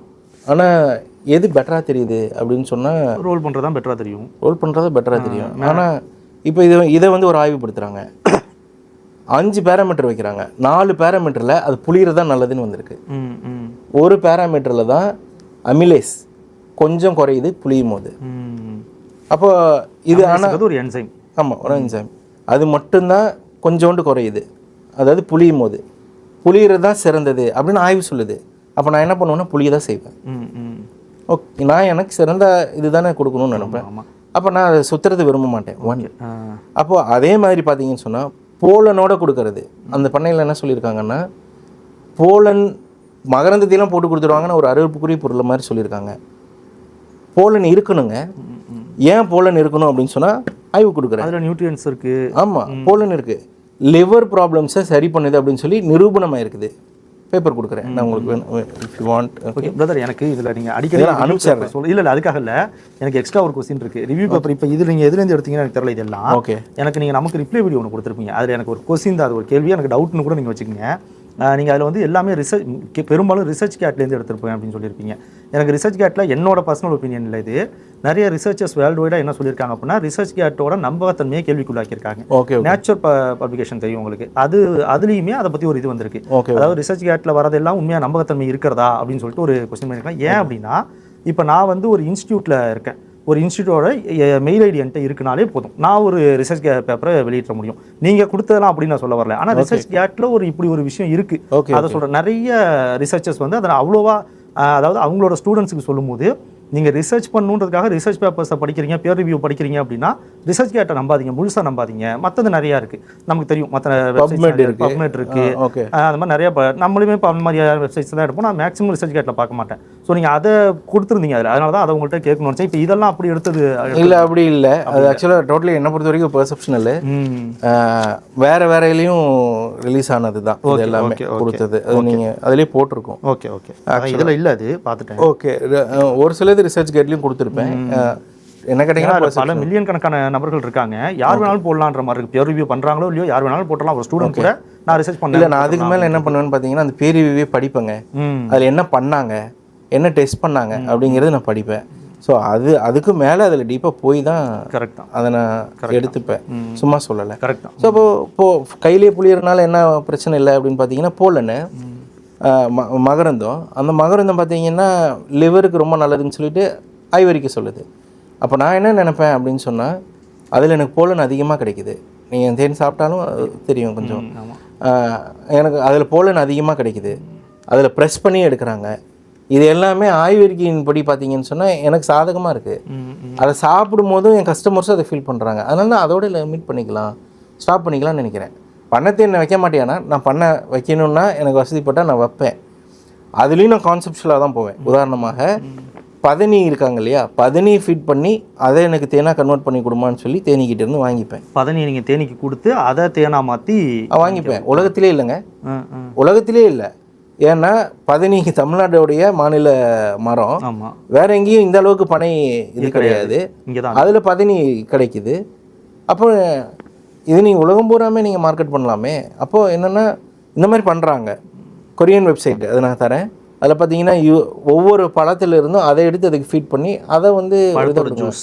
ஆமாம், ஏங்க பபுள் கம் வந்து வாட்டர்மெலன் ஃப்ளேவர் போட்டால் விற்கிதுங்க. ஆமாம், தேனியாக விற்காது, உங்களுக்கு சூப்பராக விற்கும். அப்போ நான் ஒரு பண்ணை வச்சேன் அப்படின்னு சொன்னால் அதை நான் ஒரு தனி வெப்சைட் போட்டு கான்செப்ட்ஸில் இப்படி கொண்டு போவேன். இதுதான் பிரதர், நான் இதான் உங்களுக்கு சொல்லணும்னு நினைக்கிறேன். எனக்கு தேன் ரொம்ப பிடிக்கும். அதனால் இப்போ இதெல்லாம் நீங்கள் ஒரு புது முன்னெடுப்பாக பண்ணும்போது, நீங்கள் ஒரு பெட்டி தேன் வளர்க்குறவராக மாறினீங்கன்னா இவ்வளோ உங்களால் பண்ண முடியல, எங்களுக்கு பல ஃப்ளேவரில் கொடுக்க முடியும். அதை நான் என்ன சொல்கிறேன், பெட்டி தேன் பெட்டி தேனும் நான் பண்ணுறேன்றேன். அதுக்காக நான் மாறிடணும் அப்படின்னு நான் நினைக்கல. ஏன் காரணம் என்ன அப்படின்னு சொன்னால், இந்த வைல்டில் மட்டுமே கிடைக்கக்கூடிய ஒரு சில பூக்கள் இருக்குது, இந்த மாதிரி மட்டுமே கிடைக்கக்கூடிய ஒரு சில பூக்கள் இருக்குது. என்னென்னு பார்த்தீங்கன்னா தாத்தா தலைவெட்டி செடி. ஆமாம், நம்ம இப்படி அடித்து விளையாடுற. ஆமாம், தாத்தா தலைவெட்டி செடி. இதில் ஏகப்பட்ட பியர் ரிவ்யூஸ் இருக்குது. அது வந்து எந்த அளவுக்கு அப்படின்னு சொன்னால் அல்சரை குணப்படுத்தும். அதிலிருந்து வரக்கூடிய தேன் ஒன்று இருக்குது, நெருஞ்சி பூ தேன் இருக்குது. இது கிட்னி ப்ராப்ளம்ஸு இது பண்ணக்கூடியது. அதெல்லாம் இப்போ நமக்கு கிடைக்கல, அந்த அளவுக்கு இருக்குது. நாவல்னு இவங்க சொல்கிறாங்க இல்லையா, நாவல்லையே 60 ரகமான நாவல் இருக்குது. நம்ம ஆப்பிள்னு எடுத்திங்கன்னா ஃபுஜி ஆப்பிள் இருக்குது, காஷ்மீர் ஆப்பிள் இருக்குது. மாம்பழத்தை எடுத்திங்கன்னு சொன்னால் எத்தனை ரகம் இருக்குது. நம்ம நாவலில் கவனிக்காமல் ஓட்டுறது. நாவலில் இப்போ மாம்பழத்தில் கொட்டைக்காட்சின்னு ஒன்று இருக்கும், கொட்டை தான் பெருசாக இருக்கும், சதை கம்மியாக இருக்கும். அந்த மாதிரி நாவல்லையும் இருக்குது. அந்த நாவல் பயங்கர துவர்ப்பு சுவையுடையது. இது வைல்டில் தான் இருக்கும், அதில் தான் அந்த போய் மேயும். அது எங்கே இருக்கும் அப்படின்னு சொல்லி பார்த்தீங்கன்னா, ஏதோ ஒரு வாய்க்கால் இருக்கும். அந்த வாய்க்காலுக்கு பக்கத்தில் அந்த மரம் இருக்கும். அதுக்கு பக்கத்தில் அந்த பக்கம் பொந்தில் இது கட்டி வச்சுருக்கும். அதில் மட்டும்தாங்க இது கிடைக்கும். அப்படி தான் அது கிடைக்கும். ஓகே, போய் பொட்டியை நீங்கள் ஸ்பெசிஃபிக்காக இதிலிருந்து எடுன்னு சொல்லி அதுக்கிட்ட வைக்க முடியாது. வச்சாலும் அந்த பொட்டிக்கு பாதுகாப்பு இருக்காது. வாய்க்கால்கிட்ட என்ன வைப்பீங்க, பொட்டிக்கு பாதுகாப்பு இருக்காது. ஸோ இந்த மாதிரி ஒரு சில காரணங்கள் இருக்குது. அது இப்போ அந்த தாத்தா தலைவட்டி செடியை பற்றி சொன்ன பாருங்க, அவ்வளோ புண்ணாற்றக்கூடிய தன்மை. அப்போ அந்த தேன் எனக்கு வேணும் அப்படின்னு சொன்னால் நான் இப்படி தான் போய்ப்பேன். புரியுது. எனக்கு இதில் மெயினாக ஒரு சந்தேகம் ப்ரோ. இப்போது நான் பெட்டி தேன் வளர்க்குறவங்க வந்து இப்போ நாவல் தேன் அப்படின்னு அவங்க சொல்கிறாங்கன்னா, நாவல் தோப்பில் கொண்டு போய் அந்த பெட்டியை வச்சு எடுத்தால் நாவல் தேன் அதை புரிஞ்சிக்க முடியும். ஆமாம், நாவல் மரம் பூக்கிற சீசனில் வச்சுட்டாங்கன்னா புரியும். ஆனால் இப்போ நீங்கள் வந்து நாவல் தேன்னு சொல்கிறீங்க, இது மாதிரி நிறைய இப்போ தாத்தா தலைவட்டி சொல்கிறீங்க, இது மாதிரி நிறையா சொல்கிறீங்க. ஆனால் நீங்கள் ஒரு தேன் கூட்டை பார்க்குறீங்க, தேன் கூட்டிலேருந்து எடுக்கிறீங்க. அதை எப்படி இது இந்த தேன் தான்றதை டிஃபைன் பண்ணுறீங்க? அதான் இது வந்து அப்படியே டோட்டலாக ரிவர்ஸ் ப்ராசஸ். இப்போ நீங்கள் என்ன பண்ணுவீங்க அப்படின்னு சொன்னால், ஒரு பொட்டியை போய் வச்சுருவீங்க, கூடு அங்கே தான் இருக்குதுன்னு தெரியும். தேனீப்பூச்சி எங்கேயெல்லாம் போய் தேன் எடுக்குதுன்னு நீங்கள் பார்ப்பீங்க. இந்த இடத்துல ட்ரைப்ஸுடைய இதே என்ன அப்படின்னு சொன்னால், நம்ம கண்ணுக்கு அது விளங்காது. ஆனால் வந்து பார்த்தீங்கன்னா, இப்போ நானும் கூட போகிறனால எனக்கும் தெரியும். ஒரு தேனி ஃபஸ்ட்டு எங்கே மேயுதுன்னு பார்ப்பாங்க, அது எங்கே போய் கட்டியிருக்குன்னு அப்புறம் பார்ப்பாங்க. எந்த பூவை மேயுதுன்னு ஃபஸ்ட்டு பார்ப்பாங்க, அப்புறம் எங்கே கட்டியிருக்குன்னு பார்ப்பாங்க. ஸோ அதனால் அதை ஃபாலோ பண்ணி போவாங்க. இந்த கூடு தான் அப்படிங்கிறது தெரிஞ்சுப்பாங்க. எடுத்துகிட்டு திருப்பி புழுராட்டை வச்சுட்டு தான் வருவாங்க. மறுபடியும் அதை அங்கேயே எடுத்துகிட்டே இருக்கும், அடுத்த தடவையும் போய் எடுப்பாங்க. ஸோ இது டோட்டலி அது ரிவர்ஸ் ப்ராசஸ். அதாவது நீங்கள் சொல்கிறது என்னன்னா, அந்த புழு இருக்கக்கூடிய அந்த அடையை வந்து அங்கேயே வச்சுருவீங்க. அங்கேயே வச்சுருவாங்க. அது ஒரு வேலை எடுக்கிறதுக்கு இதாக இருந்தாலும் கீழே வச்சுருவாங்க. தேனை கொஞ்சம் சிந்து விட்டு வருவாங்க, அங்கேயே கட்டும். அது திரும்ப திரும்ப கட்டும். ஹிட் அடிக்கிற இடத்துல திருப்பி கட்டவே கட்டாது. முழுசாக எரிச்சு ஒரு இடத்துல திருப்பி கட்டவே கட்டாதுங்க. ஆனால் இவங்க பண்ணுறது எல்லாமே திருப்பி திருப்பி கட்டுங்க. Okay okay. ஸோ இப்போ ஏன் அந்த மாதிரியான ஒரு தேன் அப்படின்னு சொன்னால், அதுக்கு ரீசன் இது தான். என்னென்னா, ஒரு சில தேன் அப்படி கிடைக்காதுங்க. ஒன்று என்ன அப்படின்னு சொன்னால், பெட்டியில் நாங்கள் ஒன்றும் எக்ஸ்பெரிமெண்ட் பண்ணாமல் இல்லை. இப்போ நானும் ஒரு கன்சர்ன் பண்ணல, அதுக்காக சொல்கிறேன். இப்போ என்னென்னா, ஒரு தேனீப்பூச்சிக்கு நீங்கள் என்ன ஃபீட் பண்ணுறீங்களோ அதை அது தேனாக மாற்றி கொடுக்குங்க. ஏன்னா அதில் வந்து முரண்பாடான கருத்து இருந்துச்சு, அதனால சொல்லிக்கிறேன். தேனாக மாற்றி கொடுக்கும். அதுக்கு வந்து கோக் ஊற்றுனீங்கன்னு சொன்னால் கோக்கையுமே மாற்றி கொடுக்கும், வீடியோ இருக்குது.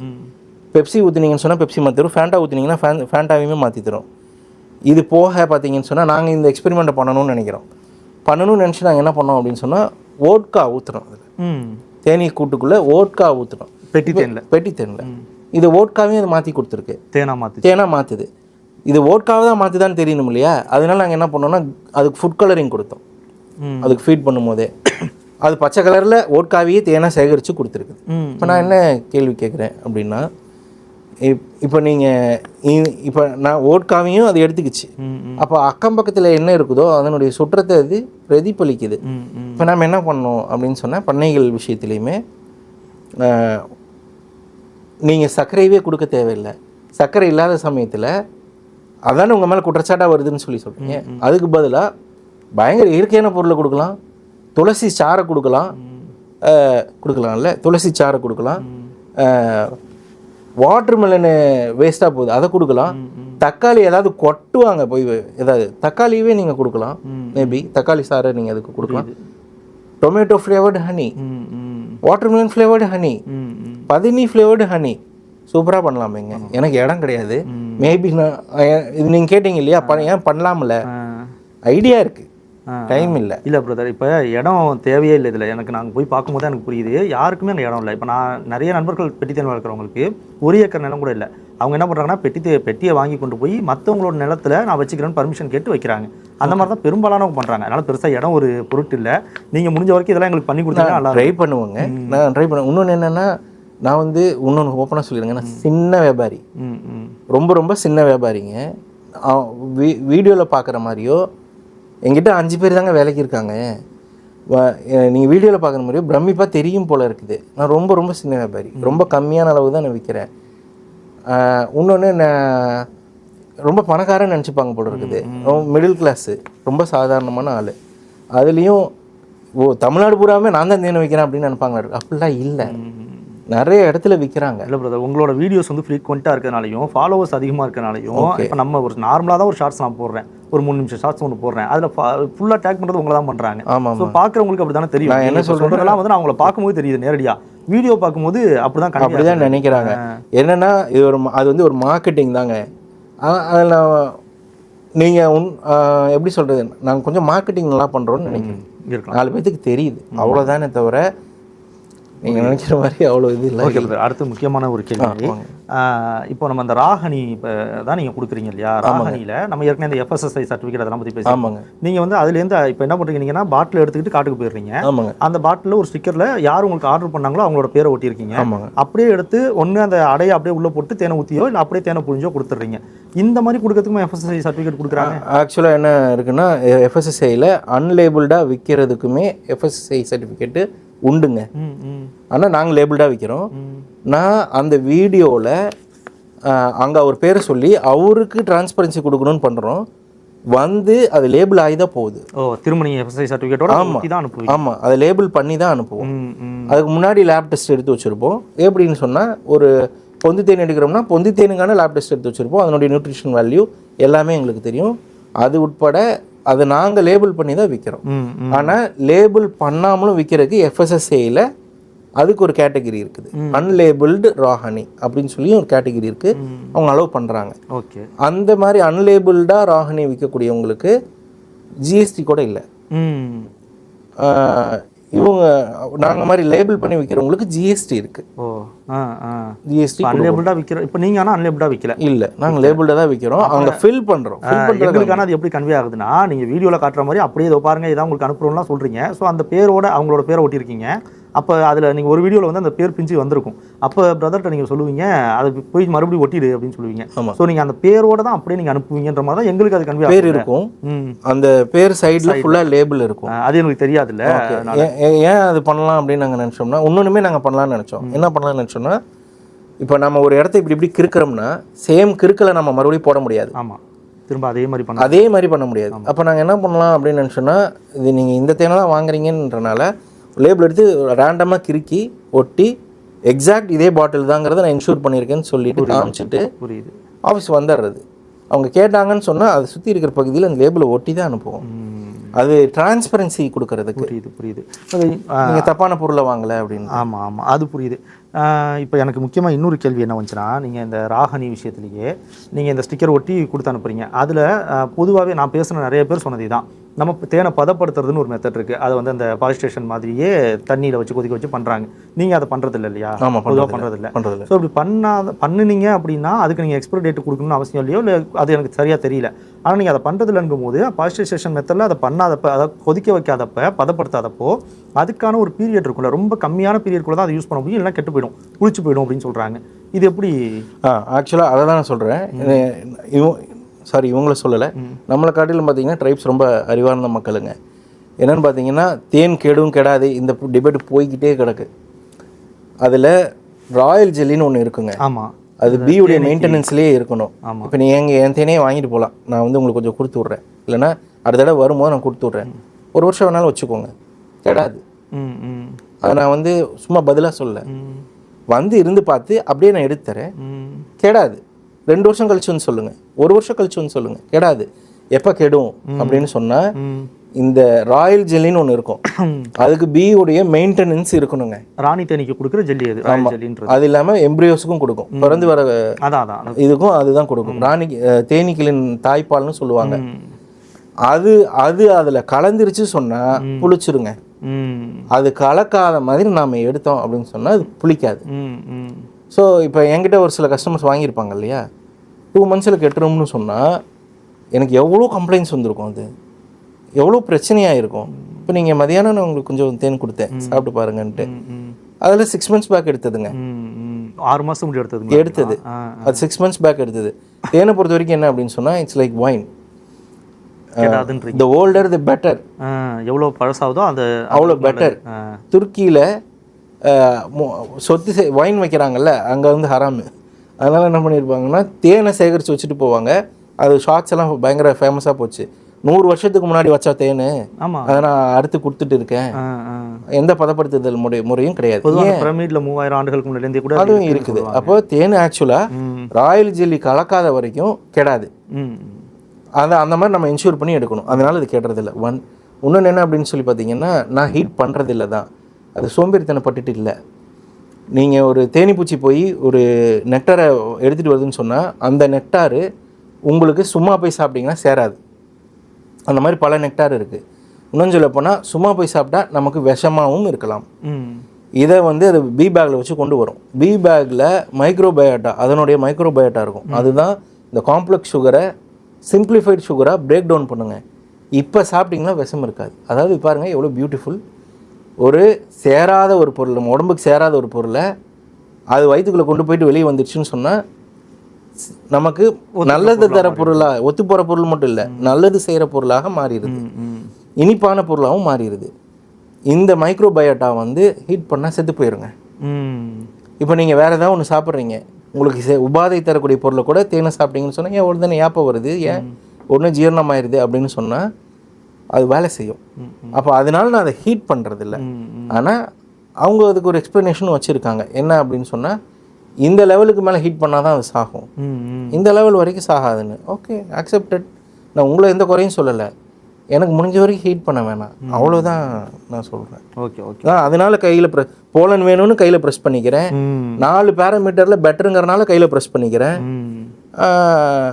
இன்னொன்று அதை நான் ஹீட் பண்ணாததுக்கு காரணமும் இப்போ நான் இதுக்குள்ள வேலிட் ரீசன்ஸ் வச்சுருக்கேன். கூட்டாம்போக்கில் செய்யலை, வேலிட் ரீசன்ஸோட நான் ஃபாலோ பண்ணிக்கிறேன் அப்படின்றேன், அவ்வளோதான். ஓகே, எல்லோரும் பண்ணுங்கன்னு சொல்லுங்கள். புரியுது. ஓகே பிரதர், எனக்கு கேள்விகளும் முடிஞ்சிருச்சு. ஓகே, இப்போ உங்களுக்கு வேறு ஏதாவது சொல்கிறதுக்கு இருந்துச்சுன்னா சொல்லுங்கள், அப்படியே முடிச்சிடலாம். ஓகே. ஸோ பேசணும்னு நினச்சதெல்லாம் நான் பேசிட்டேன். இன்னொன்று நான் என்ன சொல்ல விரும்புவேன் அப்படின்னு சொன்னால், பண்ணத்தேனோ இல்லை இதுக்கு எதிர்முறை கருத்து இருக்குது அப்படின்னாலோ நான் என்ன கேட்பேன் அப்படின்னா, நம்ம ஆய்வை ஒரு நடுநிலையாக வச்சுக்கலாம். நான் ஒரு ஆய்வு கொடுத்து அதுக்கு ஒரு ஆன்சர் பண்ணியிருக்கேன் அப்படின்னு சொன்னால், இன்னொரு மறு ஆய்வு கொடுத்து அதை நம்ம ஆக்செப்ட் பண்ணிட்டு போயிடலாம் அப்படின்னு தான் நான் நினைப்பேன். அதை மட்டும் நான் சொல்லிக்கிறேன். நாங்கள் வந்து இன்னொன்று நான் தான் சொன்னேன், இந்த ஓட்கா கொடுத்த எடுத்து காமிச்சேன் பாருங்கள், அதை நான் வந்து தவறாக சித்தரித்து நான் வீடியோ போடல. ஏன்னா பண்ணத்தேன்காரங்க பாதிப்பாங்க அப்படின்னு பண்ணலாம், பண்ணைகளில் கூட இப்படிலாம் நடக்கலாம், அப்படிலாம் நான் பண்ணலை. எல்லாத்தையும் நான் தவறும் சொல்லலை, யாரையுமே தவறு சொல்லலை. இன்ஃபேக்ட் நான் என்ன சொல்ல வந்தேன் அப்படின்னா, அந்த ட்ரைபல் பீப்புளும் அவங்க ஒரு குறிப்பிட்ட அவங்க அடுத்த தலைமுறைக்கு மாறிடுவாங்க. நீங்கள் நினச்சாலும் அந்த மாதிரி எடுத்துருவாங்களான்னு தெரியாது. ஏன்னா அவங்க பையனை படிக்க வைக்கிறாங்க, பிள்ளைய படிக்க வைக்கிறாங்க. அதுதானே முக்கியம். அந்த குலத்தொழில் முக்கியம், பெரிய தவறாச்சு. ஆமாம், அதுதான் முக்கியம். சந்தோஷம். அப்போது ஆனால் அந்த படிக்க வைக்கிறதுக்கு அவங்க இதை செய்கிறாங்கன்னா அதை விட்டுருங்க. அவங்க சாய்ஸ் படி அந்த வியாபாரத்தை அவங்க செய்கிறாங்க. உண்மையாலுமே அதில் சாய்ஸ் இருக்குது. நான் உங்களை பர்சனலாக இன்வைட் பண்ணுறேன். ஆனால் ஒரு வெஜிடேரியனை போயிட்டு வாங்க போய் சிக்கன் சாப்பிட்லான்னு சொல்லக்கூடாது. அந்த மாதிரி நீங்கள் இதுக்கு அகைன்ஸ்டாக இருக்கக்கூடிய பர்சனை நீங்கள் வாங்க ஒரு ஹண்டுக்குன்னு நான் சொல்லக்கூடாது. அது ரொம்ப ரூடாக பார்க்கப்படும். கண்டிப்பாக. நான் அந்த மாதிரி கூப்பிடல, ஹம்பிளாக பொலைட்டாக நீங்கள் இன்னுமே அதை பற்றி பார்க்கணும். உண்மையாலுமே ரூடாக இருக்குன்னு பார்க்கணும். அதாவது அவங்க தப்பாக ஏதாவது செய்கிறாங்களாங்கிறது என்ன தான் செஞ்சுக்கிறீங்கன்னு தெரிஞ்சுக்கிறதுக்காகவே நான் வரேன். அப்படின்னா வந்து நீங்கள் பார்க்கணுன்னு நினச்சா நீங்கள் தாராளமாக வரலாம். உண்மையாலுமே அவங்க அந்த ட்ரைப்ஸுக்கெலாம் ஒரு சுதந்திரம் இல்லாமல் இருக்காங்களா, அதையும் நீங்கள் பார்க்கலாம். ஸோ அதை நீங்கள் பார்க்கலாம். இன்னும் சொல்லப்போனால் மேற்கொண்டு அவங்க போய் மேற்கொண்டு இப்படியே தேனே எடுத்துகிட்டே இருப்பாங்களான்லாம் தெரியாது. ரொம்ப கம்மியான சொற்பமான மக்கள் எடுக்கிறாங்க. இன்னொன்று ரிசர்வ் ஃபாரஸ்ட்டில் எடுக்கலை, அதை நான் தெளிவாக சொல்லிடுறேன். ரிசர்வ் ஃபாரஸ்ட்டில் எடுக்க அவங்களுக்கு அனுமதி இருந்தாலும் அதை அவங்க விரும்புறதில்லை. ஏன் விரும்புறதில்லைன்னா, அவங்களுக்கு சில பிரச்சனை, அவங்களுக்கு அது தொந்தரவாக தான் இருக்கும், அப்போவுமே தொந்தரவாக தாங்க இருக்கும். அதனால் இன்னொன்று அது ரொம்ப கஷ்டம், அதெல்லாம் அவங்க எடுக்கிறதில்ல.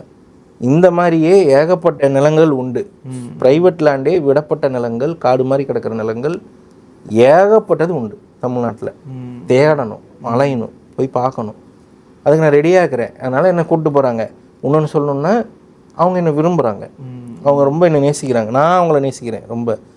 உண்மையாக சொல்லணும்னா அது எங்கள் வீடியோவில் பார்த்தாலே தெரியும். அவங்க ஓனர்னு சொன்னால் எனக்கு பிடிக்காது, முதலாளின்னு சொன்னால் எனக்கு பிடிக்காது, அப்படிலாம் சொல்லாதீங்க. அண்ணன் கூப்பிடுங்க, தம்பின்னு கூப்பிடுங்க. ஆனால் அவங்க என்ன வந்து நான் ஓனர் நினைக்கிறனால கூப்பிடல, அதுக்கு முன்னாடி அவங்க யாருக்கோ எடுத்து கொடுத்துருக்காங்க, அந்த வழக்கில் அப்படி கூப்பிட்றாங்க. அவங்க என்ன முதலாளியாகவும் பார்க்கலாம். அதனால தான் அவங்க தொழிலாளர்களாக இருக்க வேண்டாம், தொழில் முனைவோராக மாறணும்னு நான் சொன்னதுக்கான அவங்க அதுக்கு முன்னாடி யாருக்கோ எடுத்து கொடுத்துருக்காங்க. நான் அது உங்களை மீன் பண்ணி சொல்லல, இருக்கலாம்ல, அந்த மாதிரி தானே இருக்கு. இன்னைக்கு அவங்க அப்படி தான் மாறுறாங்க. அவர் அப்படி தான். அதனால் 2-3 பேர் இருக்காங்க, அவங்க நான் வேணால் கூப்பிட்டு போகிறேன், அவங்க அப்படி தான். அதனால் அவங்களையும் ரெஸ்பெக்ட் பண்ணுங்க. அவங்க செய்கிறது ஒரு பயங்கர சட்டத்துக்கு எதிரான விஷயம். அவங்க ஒரு பாவகாரமான ஒரு செயலை செய்கிறாங்க, அப்படி இல்லைங்க. அதை மட்டும்தான் நான் ரெஜிஸ்டர் பண்ணிக்கிறேன். Okay okay. அவங்க பாவம் அப்படியும் இருக்காங்க, அவங்க தேவைகள் இருக்குது, அவங்க குழந்தைய படிக்க வைக்கணும், வட்டி கட்டணும், அவங்க ஃபேமிலியில் விமன் ஒர்க் பண்ணுறதை அவங்க விரும்பலை, ஆனால் ஒர்க் பண்ண வேண்டிய நிலைமை இருக்குது, அப்படியே இருக்குது. அதுக்கு என்னையும் ஒரு பாட்டாக வச்சுருக்காங்க, நான் போய் சேர்த்துறேன். ஓகே ஓகே, அவ்வளோதான். அதுலேயும் குறிப்பாக குறிப்பிட்ட தேன்கள் பண்ணையில் கொண்டு வர முடியல அப்படிங்கிறத நான் வாங்கிக்கிறேன். பண்ணையில் இதில் கிடைக்காது அப்படின்னு ஒரு சிலது பண்ணையில் பண்ண முடியும், அந்த முயற்சியும் நான் செய்வேன், நிச்சயமாக செய்வேன். பதநீரை சார்ந்த தேன் அதை நான் நிச்சயமாக செய்வேன். அது போக இன்னும் ஒரு சிலதெல்லாம் யோசிச்சு வச்சுருக்கேன். உதாரணமாக ஒரு தமிழ் மருந்துகள் சார்ந்து இருக்கும் பாருங்க, இது எல்லாம் சித்த மருந்து, இந்த கலவையை சாப்பிட்டா இந்த நல்லதுன்ட்டு அதை தேனா மாற்றி கொடுத்தா இன்னும் பியூட்டிஃபுல் இல்லை? அது கசப்பான ஒரு பொருளாக இருக்கும், இனிப்பாக மாற்றி கொடுக்கும். ஆனால் அதை தேனி மாற்றி கன்வெர்ட் பண்ணி கொடுத்தா இன்னும் டைஜஸ்டபுளாக இருக்கும், இன்னும் சூப்பராக இருக்கும். அந்த மாதிரி நான் அதை செய்வேன். இந்த ஆய்வுகள்லாம் நீங்கள் பண்ணணுன்றதான் எங்களோட நோக்கமும். பெட்டி தேனை நீங்களும் வளர்த்தீங்கன்னா எனக்கும் சந்தோஷம். Okay okay. அதே மாதிரி நீங்கள் அந்த பழங்குடி மக்கள் வந்து காட்டுக்குள்ளேயோ இல்லை அந்த வனம் சார்ந்த பகுதிகளிலையோ மட்டும் எடுக்கிறது இல்லாமல் அவங்களோட அடுத்தடுத்த தலைமுறை வெளில வரணும் தான் நீங்களும் நினைக்கிறீங்க. ஆமாங்க, அதோ தான் என்னோட நோக்கமும். அதுக்காக தான் அதை ஊக்குவிக்கணுன்ற மாதிரி நான் பேசுறது. முடிச்சிடலான்னு நினைக்கிறேன். S S. ஓகே, அதான் மக்களே, நீங்கள் ஃபுல்லாக தெளிவாக பார்த்துருப்பீங்க. நிறைய நமக்கு தெளிவாக விளக்கம் கொடுத்துருக்காங்க. நம்மளோட நோக்கமும் இப்போ ஏற்கனவே ஆரம்பத்திலே சொன்ன மாதிரி தான், இங்கே தனிப்பட்ட நபர்களுக்கான மோதல்ன்ற மாதிரிலாம் எதுவுமே கிடையாது. நீங்கள் காணொலியை நம்ம ஏதோ செப்பரேட்டாக நான் தனியாகவும் அவங்க தனியாகவும் போட்டுட்டு இருக்கிறத பார்த்து 2 பேரும் சண்டை போட்டுக்கிறாங்க போல நினச்சி நீங்களும் போய் கமெண்ட்டில் நான் வீடியோ போட்டால் அவங்கள திட்டுறது, அவங்க வீடியோ போட்டால் என்ன போய் திட்டுறது, இதை பண்ணிக்கிட்டு இருக்க வேண்டாம். எங்கேயுமே தனிப்பட்ட மோதல், தனி நபருக்கான மோதல், தாக்குதல் இருக்க வேண்டாம் அப்படின்றதா 2 பேரோட கருத்துமே. 2 பேருமே இப்போ நண்பர்களாக தான் இருக்கும், ரொம்ப நேரமாக பேசியிருக்கோம், நிறையா பேசுகிறோம், இனிமேல் நண்பர்களாக தான் தொடர போகிறோம். ஆனால் கருத்தில் நிறைய முரண்பாடுகள் இருக்க தான் செய்யும், இருக்குது. அதை தான் இவ்வளோ பேசியிருக்கேன். நான் அவங்களுக்கு கேட்ட கேள்வி உங்களுக்கு அவங்களுக்கு எகென்ஸ்டான கேள்வி தான் கேட்டிருக்கேன். அதுக்காக நாங்கள் சண்டை போட்டுட்டு இருக்கோமா அப்படின்னு பார்த்தா நீங்களே இங்கே பார்க்குறீங்க, நாங்கள் நல்லா தான் பேசிக்கிட்டு இருக்கோம். அதனால் அது எங்கேயுமே வேண்டாம். இந்த விஷயம் இல்லை, எந்த விஷயத்துலையுமே அதுமாதிரி தனிப்பட்ட நபர்களான தாக்குதல் வேண்டாம். அது தவறாக தான் போய் முடியும். அதை எப்பயுமே நம்ம நீடிக்க விடக்கூடாதுன்றதுக்காக தான் இப்போ நாங்கள் நேரடியாக பேசிட்டோம். நீங்கள் வச்ச நிறைய கேள்விகளுக்கு, நிறைய உங்களோட பதில்களுக்கு பெட்டித்தேன் வளர்ப்பாளர்கள் தான் பதில் சொல்லி ஆகணும். ஆனால் அவங்களோட ஒரு ஆளாக தான் நான் இங்கே வந்திருக்கேன், அவங்களுக்காக பேச தான் நான் இங்கே வந்திருக்கேன். அவங்களுக்காக அப்படின்றதுனால பெட்டித்தேனுக்காக தான் பேச வந்தேன்ல, எனக்கே நிறைய கேள்விகள் இருக்குது, அதுக்காக தான் வந்தன்றதால நானே எனக்கு தோணுது எல்லாத்தையுமே நான் கேட்டுட்டேன். இன்னும் சில டீப்பான கொஸ்டின்ஸ்லாம் வச்சுருக்காங்க, அதுக்கு அவங்க தான் பதில் சொல்லி ஆகணும். நீங்கள் நிறையா ஒரு குற்றச்சாட்டு மாதிரி ஒரு சில இது ரொம்ப குற்றச்சாட்டாலும் நீங்கள் வைக்கல, இதனால நீங்கள் சொன்ன ஒரு சில விஷயத்துக்கு அவங்க தான் பதில் சொல்லி ஆகணும். அதை என்னால் சொல்ல முடியாது. ஸோ அவங்க சொல்லுவாங்க அப்படின்ட்டு எதிர்பார்ப்போம். அடுத்தடுத்து இதை பற்றி நம்ம பேச வேண்டிய தேவை இருந்துச்சு அப்படின்னா கண்டிப்பாக பேசுவோம். நான் ஒரு அழைப்பு விடுத்தோன்னே இதை நீங்கள் ஏற்றுக்கிட்டு இந்த அளவுக்கு இவ்வளோ நேரம் ஒதுக்கி எங்களுக்காக உங்களோட அந்த பிஸி ஷெடியூல்லையும் நேரத்தை ஒதுக்கி இவ்வளோ நேரம் பேசி பதில் கொடுத்ததுக்கு ரொம்ப நன்றி. நன்றி பிரதர், உங்களுக்கும் நன்றி. ஒரே ஒரு க்ளோஷர் கொடுத்துட்றேன். ஒன்று என்னென்னா, நான் 2 விஷயம் சொல்லணும். ஒன்று, நீங்களே இதுக்கு வந்து அணுகுனதுக்கே நான் வந்து ஃபஸ்ட்டு நன்றி சொல்லிக்கிறேன். இன்னொன்று என்னென்னா, உங்களுடைய அந்த மேம்போக்குத்தன்மை என்ன அப்படின்னா, இதில் சண்டை போட்டுட்டு இருக்க வேணாம் அப்படின்னு ஒரு திங்கிங் வந்துச்சு பாருங்கள். நான் வந்து உங்கள்கிட்ட ஒரு பாடமாக நான் எடுத்துக்கிறேன். நன்றி. ஒன்று, அந்த ஃபஸ்ட்டு வீடியோவில் நான் ஒரு சில விஷயங்கள் சொல்லியிருப்பேன். என்ன அப்படின்னா, காண்டாய் தான் பேசியிருப்பேன், அதை நான் ஓப்பனாகவே ஒத்துக்கிறேன். என்னென்னா, சட்டவிரோதமாக தேன் எடுக்கிற அப்படின்ற மாதிரி டைட்டிலில் பார்த்ததுமே இது டிஸ்டர்பன்ஸ் காஸ் பண்ணும், ட்ரைப்ஸ்க்கு டிஸ்டர்பன்ஸ் காஸ் பண்ணும் அப்படின்றனால கொஞ்சம் நான் கோவப்பட்டு பேசியிருப்பேன். ஆனால் வந்து அதை நான் மன்னிப்பு கேட்டுக்கிறேன். அது நான் ஒன்று ஏன் மன்னிப்பு கேட்டுக்கிறேன் அப்படின்னு சொன்னால், ஒரு சில பர்சனல் தாக்குதல்களை நான் பேசியிருக்கேன். என்ன அப்படின்னு சொன்னால், இது வியாபாரங்கிறது அப்படி இல்லை, இந்த மாதிரி ஈஸி இல்லைன்னு. உங்கள் ஜாபும் ரொம்ப ரொம்ப கஷ்டம், என் ஜாபோட கஷ்டம். என்னை காட்டிலும் நான் வந்து ஒரு வியாபாரம்னு போயிட்டேன். என்னை காட்டிலும் இயற்கை சார்ந்த ஆர்வம் வந்து உங்கள்கிட்ட பார்த்தீங்க, நானும் அந்த மாதிரி சூஸ் பண்ணி வந்திருக்கலாம், நான் வரல. நான் கொஞ்சம் எனக்கு வியாபாரம் மெயின், ஃபேமிலி மெயின், அப்படி போகிறேன். நீங்கள் பார்த்தீங்கன்னு சொன்னால் உங்களுடைய நோக்கம் எப்படி இருக்குது அப்படின்னு சொன்னால், இயற்கைங்கிறதுல இன்னும் ரொம்ப டீப்பாக போகிறீங்க. அப்போது இப்போவுமே நீங்கள் இவ்வளோ தூரம் பேசுகிறது எதுக்கு அப்படின்னு சொன்னால், எனக்கு அகைன்ஸ்டாக இல்லை, தேனி பூச்சி செத்துறக்கூடாது, என்ன ஒரே மாதிரி தான் இருக்குது. அப்போது அதனால் வந்து ஐ அப்ரிஷியேட் யூ. வந்து நான் யூஸ்வலாகவே மன்னிப்பு கேட்குறது வந்து கூச்சமே பண்ண மாட்டேன். ஏன்னு சொன்னால், நம்ம தப்பு பண்ணிட்டோம் அப்படின்னா மன்னிப்பு கேட்டுருவேன். என்னோட நீங்கள் சின்ன பையன் தான், ஆனாலும் நான் மன்னிப்பு கேட்டுக்கிறேன். பெரிய நன்றியும் சொல்லிக்கிறேன் பிரதர். நன்றி பிரதர், நன்றி. ஆனால் நீங்கள் மன்னிப்பு கேட்கணும்னு அவசியமே இல்லை. ஏன்னா நம்ம அதே இப்போ இதில் தான் ரொம்ப வருஷமாக நான் இருந்துட்டு இருக்கேன். இந்த யூடியூப்குள்ளே தான் இருந்துகிட்டு இருக்கேன், சோஷியல் மீடியா தான் இருந்துகிட்டு இருக்கேன். நம்ம நிறையா பார்க்க முடியும். இப்போ நீங்கள் எனக்கு எகென்ஸ்டாக நீங்கள் வீடியோ போடும்போது கொஞ்சம் ஹார்ஷாக பேசுறீங்க, நீங்களே சொல்கிறீங்க. ஆனால் என்னை பொறுத்த வரைக்கும் அதுவே ஹார்ஷ்னஸ் அவ்வளோ இல்லை. ஏன்னா மற்றவங்க திட்டிக்கும் போது 2 யூடியூபர்ஸ் சண்டை போடுறதெல்லாம் நீங்கள் பார்த்துருப்பீங்கன்னு நினைக்கிறேன். ரொம்ப மோசமான வார்த்தைகளை அவன் இவன் பேசி, ஒருமையில் பேசி, சில நேரத்தில் கெட்ட வார்த்தைகள் யூஸ் பண்ணலாமே திட்டிப்பாங்க. அந்த அளவுக்குலாம் நீங்கள் எதுவுமே பேசல. எனக்கு அப்படி பேசினாலுமே பிரச்சனை இல்லை. நான் அதை தனிப்பட்ட நபருக்கான தாக்குதலாம் நான் பார்க்கவே இல்லை. கருத்து தாக்குதல் அது என்கிட்டேருந்து ஒரு மாதிரி வெளிப்படலாம், இன்னொருத்தவங்களுக்கு வேறு மாதிரி தான் வெளிப்படும். என்ன மாதிரி தான் நீங்களும் பேசணும்னு நான் சொல்ல முடியாது. அதனால் நான் அதை தப்பாகவே நினைக்கிறேன். அதனால் நீங்கள் மன்னிப்புலாம் கேட்கவே வேண்டாம். இந்த விவாதத்துக்கு ஒத்துக்கிட்டதுக்கு உங்களுக்கு ரொம்ப நன்றி. இதுக்கே ஒரு பெரிய மனசு வேணும். உங்களுக்கு எதிராக வீடியோ போட்டால் தானா, உங்களுக்குன்ற உங்கள் கருத்துக்கு கிட்டத்தட்ட உங்களோட தொழிலுக்கு எதிராக வீடியோ போட்டால் தானா, ஆனால் என்னையும் கூப்பிட்டு பேசணும்னு நான் கேட்டோன்னே ஒத்துக்கிட்டீங்க இல்லையா, அதுக்கே ஒரு பெரிய மனசு வேணும். அதுக்கு உங்களுக்கு ரொம்ப நன்றி. அடையாங்க. சரி, நீங்க வாங்க, நான் உங்களை இன்வைட் பண்றேன். எனக்கு ஒரு கெஸ்டா வாங்க இன்னொரு தடவை. நீங்க என்ன வேணாலும் பாருங்க. கண்டிப்பா. நீங்க நன்றியே சொல்ல வேண்டாம். Be my guest. சரி, ஓகே. ரொம்ப நன்றிங்க. Okay, thank you. நன்றி மக்களே, நன்றி.